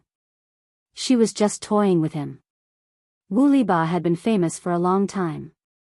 When had he ever suffered such humiliation? The guards who heard the commotion swarmed in. One group stood in front of Jiang Pengji, separating her and Wu Liba. The other group surrounded Wu Liba. Jiang Pengji said, I can hear you. You don't have to be so loud. I forgot to mention that we don't have the habit of not killing envoys in a war between two armies. General Wu Liba, please take it easy. If you really provoke me, you won't be able to return alive. After finishing her words, Jiang Pengji sneered and left. Wu Liba's mood had gone through ups and downs. He seemed to have aged a lot. Of course, Jiang Pengji didn't kill him. Instead, she packed him and the people he brought with him and threw them out. I'm afraid the war at the beginning of spring is unavoidable. Why? Is there anything in this world that you, Feng Langzi, are afraid of? Feng Zhen laughed. The time, place, and people are all present. Of course I'm not afraid. On the contrary, if I miss this opportunity, I'm afraid I'll become a sinner for all eternity. The Central Plains was divided. The foreign tribes were becoming more and more of a threat to the Han family. If they didn't take the opportunity to completely subdue them, when they made a comeback, it would be hell for the human world. Qiguan Rang waved his feather fan lightly and smiled. That's what I was thinking. Wu Liba was chased away by Jiang Pengji. The royal court of the northern borderline was furious. The king of the northern borderline was so angry that he almost had a stroke. She doesn't know what's good for him. I'll let him know what's good for him. Sun Wen calculated the amount of hanshi powder that the king had recently consumed and the frequency of his rage. He felt that he could still put in more effort.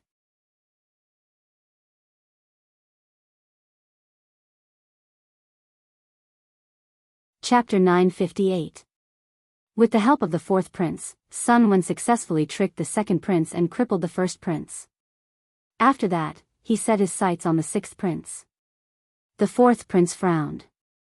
The sixth prince's mother is of noble status and his maternal family is powerful. Why did he choose to deal with him first? Sun Wen said with a smile, forgive me for being disrespectful, but the king has been showing signs of aging recently. His anger has caused his health to deteriorate. If anything were to happen to him, the sixth prince could use the power of his mother's clan to ascend the throne. If that's the case, wouldn't all of our schemes end up benefiting him instead? Apart from the sixth prince, the rest of the prince's forces were uneven. Only the fourth prince had a chance to fight. When the fourth prince heard Sun Wen speak of the king of the northern borderline in such a manner, he felt slightly uncomfortable. However, his inner ambition and thirst for power overwhelmed his father-son bond, allowing him to successfully ignore this little discomfort. The fourth prince bowed deeply and asked sincerely, please teach me. Sun Wen stroked his beard and smiled. Your Highness, come closer. The two of them whispered to each other and discussed for a while. The fourth prince's eyes became brighter and brighter. A few days later, Sun Wen once again used a series of tricks. Not only did he trick the sixth prince, but he also made the king of the northern borderline fall ill from anger. "Father, I really didn't. You must believe me," the sixth prince cried like a man in tears. He had put up 1,000 defenses, but he still fell for his brother's evil scheme. "Father, someone must be framing me. I was raised by you personally. How could I do such a disgraceful thing?" The sixth prince knelt on the ground and cried. In the end, all he got was a sentence filled with endless anger. "Get lost." Not only did the king of the northern borderline not calm down, he was so angry that he wanted to kill his son. There was no other reason. This son actually took advantage of the time when he was sick and bedridden to hug his beloved beauty and clap for love on the ground. Listening to the conversation between the adulterous couple, he was so angry that he was about to ascend to heaven. It was popular in the northern borderline to transfer marriage. It referred to the marriage of a woman to her husband's brother, uncle, nephew, or the son of her husband with another woman after the death of her husband. If the king of the northern borderline died, his son would have the right to inherit his wives and concubines. But now, he was not dead yet. His son and his stepmother were clapping for love, and they were still oblivious in front of his sickbed. The king of the northern borderline was so angry that his condition worsened and he showed symptoms of temporary paralysis. The sixth prince, who had been caught, cried and wept, but he still could not stop the king of the northern borderline's killing intent. In order to survive, the sixth prince could only escape from the imperial court with the help of his mother's clan. He fled back to his fief and recruited soldiers. After a while, the sixth prince's attendant committed suicide and revealed that the sixth prince had been framed. After a series of messy investigations, the seventh and eighth princes turned out to be the masterminds. The king of the northern borderline could no longer be angry. He only felt his heart turn cold. The seventh and eighth princes cursed him with offerings, and he magnanimously forgave them. He had never imagined that his two sons were far more heartless and cruel than he had imagined. They had actually schemed against his other brothers in secret. Did they think that the throne would fall into their hands just because their brothers died? The seventh prince was close to the northern borderline's business. He had money and connections. The eighth prince was good at dancing and had a glib tongue.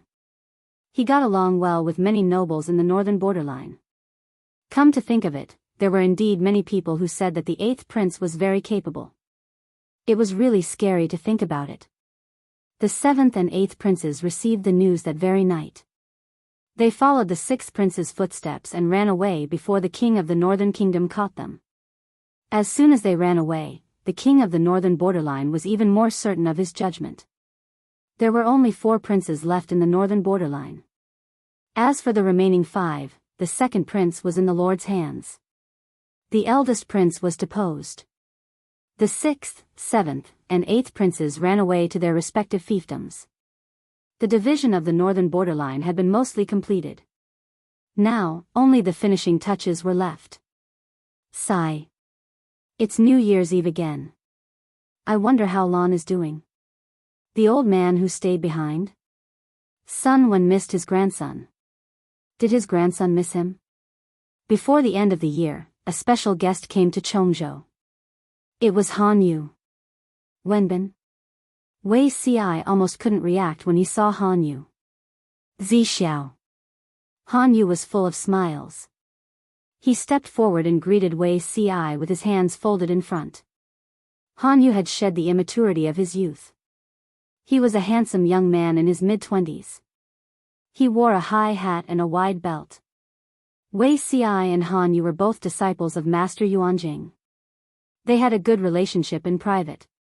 When old friends met, the two had endless things to talk about. Wei Ci was in high spirits and drank a few cups of sake. I really didn't expect Lu Lanting to be a woman. When I received the news that day, I almost thought I heard it wrong. In Han Yu's memory, Jiang Pengji was still a young boy who drove a group of horses along the banks of the Yishui River. Who would have thought that the bad boy who went upstream to wash his feet was now a female lord who dominated a region? The world made fools of people. Han Yu complained as he drank. he was not as cold as usual. Instead, he was a bit long-winded. Wei Ci smiled bitterly. Han Yu was not the only one who was shocked. All the students of Langyi Academy were shocked. The two chatted about all sorts of things. The topic was related to the general trend of the world. Looking at the current situation, Lu Lanting is determined to fight against the northern borderline. Wei Ci said, "The Lord has made up her mind. This battle is unavoidable. The northern borderline is a big threat. We have to get rid of it. Her temper is no different from before. If we fight against the northern borderline, we won't be able to take care of other places." Wei Ci frowned and asked, "Wenbin seems to be implying something?" Han Yu said, "The Meng family of Zhangzhou has a deep grudge against Lu Lanting. How could they miss such a great opportunity? If it were any other feudal vassals, it was unlikely that they would take advantage of the situation. However, it was hard to say for the Meng family of Zhangzhou." Wei Ci's face darkened. Han Yu had told him another piece of news. The Meng family of Zhangzhou wants to form an alliance with Huang Song of Haozhou. Meng Zhan even proposed to give his adopted daughter to Huang Song as a concubine. Wei Ci frowned deeply. In his previous life, Huang Song and the Meng family had formed an alliance to fight against the other feudal vassals. Huang Song married Meng Zhan's daughter. The father-son-in-law pair seemed to be close, but in fact, they had their own agendas. After a series of battles and calculations, Huang Song finally annexed the Meng family's foundation. But in this life, Meng Zhan had never had a biological daughter. Instead, he had an adopted daughter. After all, Meng Zhan's first wife in his previous life was not Gu Zhen. Even though she's his adopted daughter, he's still willing to give her away as a concubine. Is Wenbin worried that Huang Song and the Meng family will join hands to harm my master? Han Yu said, "It's not impossible. As long as there were enough benefits, they could do anything. If forming an alliance with the Meng family could help Huang Song advance further, who wouldn't be willing to do such a profitable deal?" Wei Ci looked straight into Han Yu's eyes and asked, "Wenbin, are you here to urge Su Bei to form an alliance with my master?" He asked quite straightforwardly, and Han Yu did not beat around the bush. Of course. If the two families join hands, even if Huang Song and the Meng family are in cahoots with each other, we still have nothing to fear. When Han Yu arrived in Chongzhou, he did not go to see Jiang Pengji first. Instead, he bumped into Wei Ci to find out what was going on.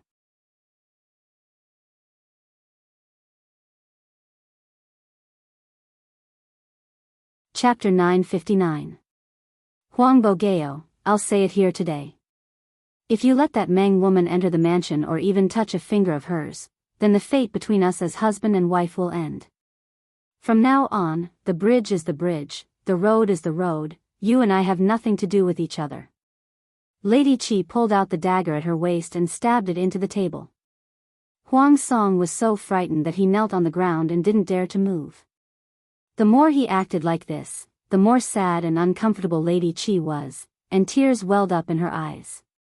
Madam, if you have something to say, let's talk it out. Don't draw your knife so easily." Huang Song felt a headache coming on. Looking at the shiny blade, he didn't dare to provoke Lady Qi. "If you have something to say, then of course we should talk it out. But now, I have nothing to say to you." Lady Qi looked at Huang Song with slightly red eyes. Back then, because she liked him, she didn't mind his background and insisted on marrying him. Now that Huang Song was the prefecture overseer of Haozhou, he was much more powerful than her family. Even so, Lady Qi still had her own pride and persistence. The person she loved was Huang Song, who completely belonged to her. This Huang Song was her husband and the father of her child. If this person had a new lover and took another woman as a concubine, she would rather bear the pain and abandon him than share him with others. "Madam, you can't just let this matter go. What do you think, all men in the world are like that?" "I'm the same." Madam Qi frowned and said angrily, "What are you? You are also an ordinary man. Do you want to have a group of concubines?" Huang Song was most afraid of this madam. He loved her and feared her at the same time. Seeing that she was angry, he quickly knelt behind her and massaged her shoulders and back. "Madam, I didn't say that I must have a second woman, but it doesn't matter if I have one in name. Otherwise, the reputation of being a henpecked husband will spread. How bad it will be. I promise not to hurt that woman. Madam, do you still not believe me?" Huang Song was speaking from the bottom of his heart. Before the Mengs proposed to send his adopted daughter, he had never thought of taking a concubine. He didn't even dare to look at the beauties that his subordinates offered him. The reason why he came up with the idea of taking a concubine was that it was profitable to cooperate with the Mengs. Wasn't it just an extra set of bowls and chopsticks and a courtyard for a woman to live in? How big of a deal was that? If he could take this opportunity to form an alliance with the Meng family, Huang Songshao had been longing for the Meng's horse farm in Sangzhou for a long time. He had never imagined that his wife would be so angry that she would even bring up the matter of separation. Huang Song was so frightened that his legs went soft. "Ha, I believe you." Huang Song's face lit up. Lady Qi sneered and added, "But I don't believe you." Huang Song was dumbfounded. "Madam, what do you mean?" Madam Qi continued to sneer. "If you want to take in a concubine, then can I raise a gigolo?" Huang Song said, "Madam, how can this be the same?" Madam Qi said angrily. She held the dagger to Huang Song's nose and roared, "How can it be different? Do you think I, Qi Chaolan, can't do what you, Uncle Huang, did? Lu Shi was able to become a marquis as a woman, and I have 3,000 elites under my command. Can't I do the same and start from scratch? When I become a marquis, why can't I have 3 husbands and 4 maids and keep a house full of gigolos? Huang Bogeo, I have the support of my maternal brothers, and I have a famous master. I have learned the art of war from my father since I was a child. If it weren't for the limitation of being a woman, would have joined the army by now. Do you really think that I am a woman guarding my own backyard? Do you think I can do it or not?" Madam Qi's aura instantly soared to 2.8 meters. Huang Song sat obediently on his knees. "Madam, I really didn't mean to touch that woman. I just wanted to take this opportunity to test the Meng family. They hold the lifeline of the horse farm, it's really for official business, and there's no love between a man and a woman." Huang Song hoped to persuade her with reason and emotion, but Madam Qi was very emotional and clear-headed, so she was not moved at all. She said mockingly, "Hearing you say that, you sound very aggrieved." Huang Song said, I dare not. I'm not aggrieved, my husband is a man of indomitable spirit, not a cocky rabbit." Huang Song's face was livid, as if he was constipated. He smiled bitterly and said, "Madam, why do you say that? For the sake of the Meng family's interests, you have to reluctantly marry a woman from the Meng family. Isn't this a shady business of selling yourself?" Huang Song was about to refute, but when he saw his wife's fierce expression, he didn't dare to say anything. Besides, the Meng family is a sly old fox. If you hang out with him, it's still unknown who will swallow who. Huang Song said timidly, "Madam, even if you don't believe me, you should believe in my group of advisors. How can they be easy to deal with?" Madam Qi snorted coldly, her expression cold. "In short, as long as I am alive, no second woman is allowed to live in my room or sleep in your bed. If you dare to have one, I will abdicate and wait for your letter to release my wife. I will wait for your, may Madam live for 1,000 years and get married again." When a man and a woman separated peacefully, the man would write a letter to release his wife to the woman, and at the end, he would write, "May Madam live for 1,000 years and get married again," to show his blessing. After that, Madam Qi swaggered away, leaving Huang Song with a headache. "Alas, Lanting has really made me suffer," Huang Song touched his forehead. When he had just told his wife that he wanted to take a concubine, Madam Qi had directly used violence and beaten him so badly that he couldn't fight back. The daughter of a tiger from a family of generals was really terrifying. With this kind of combat power, even 3 to 5 big men might not be able to control her. "It's all your fault."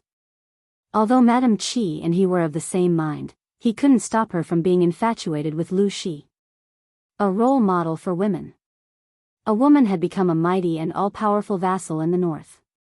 She had seduced his wife to pick up the knives, spears, swords, and halberds that had been abandoned for several years and used them vigorously. After all, Madame Qi didn't play with these things after she got married. For the sake of her idol, she picked up martial arts and made great progress after some hard training. It wasn't that Huang Song didn't want to fight back against the domestic violence just now, but that he had no room to fight back at all. Lanting, you really made me suffer. Huang Song took the bronze mirror and looked at himself. The bruises on his face were obvious, and there was a big bump on his forehead.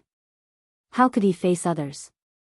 Looking at the rouge and makeup on the dressing table, Huang Song recalled the process of his wife putting on makeup and tried to use it to cover up the traces of domestic violence. A quarter of an hour passed. Looking at the ghost in the mirror, Huang Song almost vomited from disgust. After carelessly wiping off the rouge, Huang Song left home with a wretched look on his face. He was going to find a few strategists to have a good discussion. As soon as he went out, he bumped into Qing Jing and Feng Ju, who had come to visit hand in hand. Huang Song was speechless. He was the Lord. He still needed to save face. Qing Jing and Feng Ju were speechless. They had come at the wrong time. The Lord and the other two looked at each other, and the atmosphere was awkward for a moment. Feng Ju asked, "Lord, have you convinced the first madam?"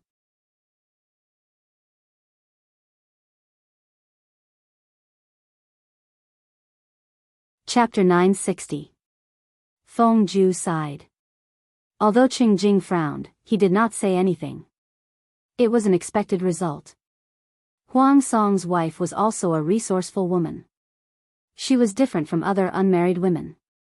Their lord never avoided this madam when discussing matters. Sometimes, he would even listen to her suggestions, which showed how much he loved and respected her.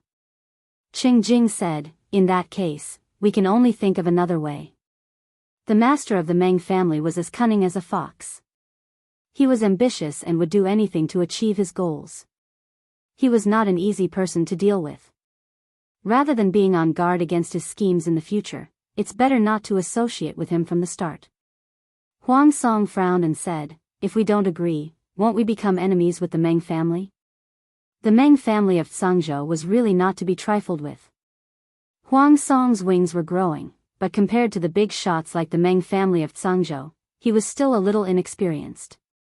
If the two sides were to form an alliance, Huang Song would have to bear a certain amount of risk, but the benefits would definitely be great. If they rejected the alliance, it would be equivalent to pushing the Meng family into a position of opposition, creating an enemy for no reason. Now, he could only listen to what his two trusted advisors had to say. Qing Jing said, "Has my lord ever wondered why the Meng family would suddenly form an alliance with us at this critical juncture?" Huang Song shook his head. It was hard to guess the thoughts of the Meng family of Zhangzhou, and he had never studied them. Qing Jing said confidently, "I'm afraid they have ulterior motives. They allied with us because they were worried that we would help Lu Shi. In fact, he even hopes to use our military strength to restrain Lu Shi's main force. If that's the case, the Meng family is not a match for us." Huang Song was stunned. What does this have to do with Lanting? The Meng clan wants to destroy Lu Shi, Feng Ju reminded him. If the Mengs wanted to destroy Jianghu, when would be the best time? Of course, it was when the war between her and the northern borderline was at a stalemate and she didn't have the spare energy to watch over the rear. Huang Song frowned and said angrily, "How dare the Meng family do this? Wouldn't I become a traitor who betrayed the righteousness of the nation?" Qing Jing said coldly, "The Mengs secretly sold Mares to the northern borderline. He even did such a thing. Why would he be afraid of being charged?" Huang Song thought about it, took a deep breath, and made a decision. If that's the case, there's no need to consider forming an alliance with the Meng family. He had a premonition that his friendship with Jiang Pengji wouldn't last long. Sooner or later, they would have to fight each other. War was war, and righteousness was righteousness. He would never help a tyrant do evil. Feng Ju smiled. Although we can't ally with the Meng family, we can ally with Lu Shi and fight them together. Huang Song said with a bitter face, Lanting can't even take care of herself. Just the northern borderline is enough to make her anxious. Qing Jing said confidently, Jing and Huaijie mean that we will help Lu Shi delay the Mengs. Once she has settled the northern borderline, we will destroy the Mengs. Huang Song was speechless. Why did the two strategists say that his friends who spent their days drinking and having fun with him were so awesome? That was the northern borderline, not cabbages. How could they be chopped at will? Feng Ju smiled bitterly. He took out a secret report from his sleeve and handed it to Huang Song. Your Highness, you'll understand once you read it. Huang Song took it and read it. His eyes widened. What did he see? The situation in the northern borderline was actually this chaotic? The imperial court was divided, and the princes who had escaped went to develop their own tribes, while the princes who had yet to leave fought with each other until they were cross-eyed. It was taboo to split up within a force, not to mention a nomadic tribe like the three tribes of the northern borderline. The regime of the northern borderline used the imperial court as a link to connect the forces of the various tribes, twisting countless ropes into one. Only then did they gather a terrifying combat power. If all the tribes were divided, their combat power would be greatly reduced. This is an unlucky year for the northern borderline. First came the horse plague, then came the civil strife. How could they fight against Lu Shi, who had been preparing for years? Although the combat power of the northern borderline cavalry was off the charts, the combat power of the elite infantry might not be able to defeat the disorganized cavalry. Qing Jing said confidently, it's not an unlucky year. Someone must be secretly obstructing us. As for who the person is, it's obvious. Huang Song was so shocked that he bit his tongue. The civil strife in the northern borderline is the result of someone's scheme? Qing Jing nodded. As for who the person who stirred up trouble in the northern borderline was, he had not yet caught him. It was no wonder that Qing Jing could not catch him. Sun Wen had been a slave when he entered the northern borderline. Later, he became Herenchia's secret confidant and would not appear in front of others easily. When he gave advice to the 4th and 9th princes, he was also very careful. Who could suspect him? Some people in the northern borderline also realized that there was something wrong with the atmosphere recently, but Sun Wen was too cautious. They could not catch him by the tail. Huang Song sighed. If there's really someone, it must be someone from Lanting. The person who benefited the most from tormenting the northern borderline at this critical juncture was Jianghu. I'm also relieved to ally with Lanting. Compared to the Mengs, Jianghu made Huang Song feel more at ease. Although Jianghu was a little deceitful, she was also a person who paid attention to morality. She would not casually stab her allies in the back. Even if she did, she would inform them before doing so. Sigh. I can finally answer to Madam. After talking about business, Huang Song heaved a long sigh of relief. He could not help but complain to his strategist. This woman is really not to be provoked.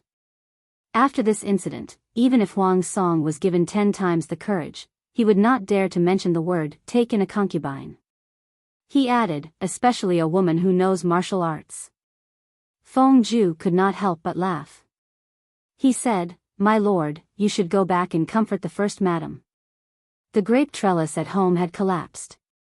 Why didn't he quickly help it up? Huang Song walked briskly to coax his wife. He threw out all kinds of sweet nothings and begged his wife for mercy while holding the 2 children. Only then did Madame Chi's heart recover and her anger turned into joy again. On the other side, the 2 strategists were also surprised by their mistress's temper. Feng Ju turned his head and said to his wife, My lord has taken in a concubine, and your mansion is about to be overturned. This wife was not chosen by the Fangs. It was Huang Song's wife who acted as his matchmaker. After their marriage, the 2 of them got along well. Chaolun's temper has always been so unyielding. It's not surprising. Lady Feng Ju's appearance was not outstanding, but her temperament was extremely gentle. She could be said to be synonymous with gentleness and virtuousness. Fortunately, there is Lu Shi. Without him, I'm afraid the Lord will be laughed at. For a man, henpecked was not a good reputation. Even without this person, Chaolan will still make trouble. In the end, it will most likely be a peaceful separation. Too many men used ambition as an excuse to let women down. Some women would endure it, and some would rather die than live in dishonor. Chi Chaolan was the latter. It was not that she was stupid. On the contrary, Lady Chi was too smart. If you took in a concubine once, there would be a second time. Every time you took in a concubine, you would make trouble and compromise. Sooner or later, the sweetness between husband and wife would be worn away, and they would eventually become bitter couples. She would not give Huang Song a second chance to let her down. If Huang Song dared to take in a concubine, she would definitely separate if she said she would.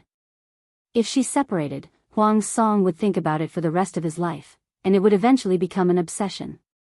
She would always have a place in his heart. She let the beauties go back and forth around Huang Song, and no one could replace her. Feng Zhu held her hand and joked with a smile, "Madam, do you know Madam so well? What if I also want to take in a concubine?"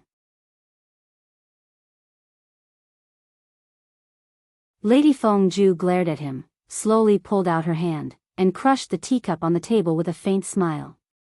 "Husband, give it a try." You're tuning into the Biyao's Wuxia Chronicles YouTube channel. Don't forget to subscribe and join us on this journey to catch the most captivating stories.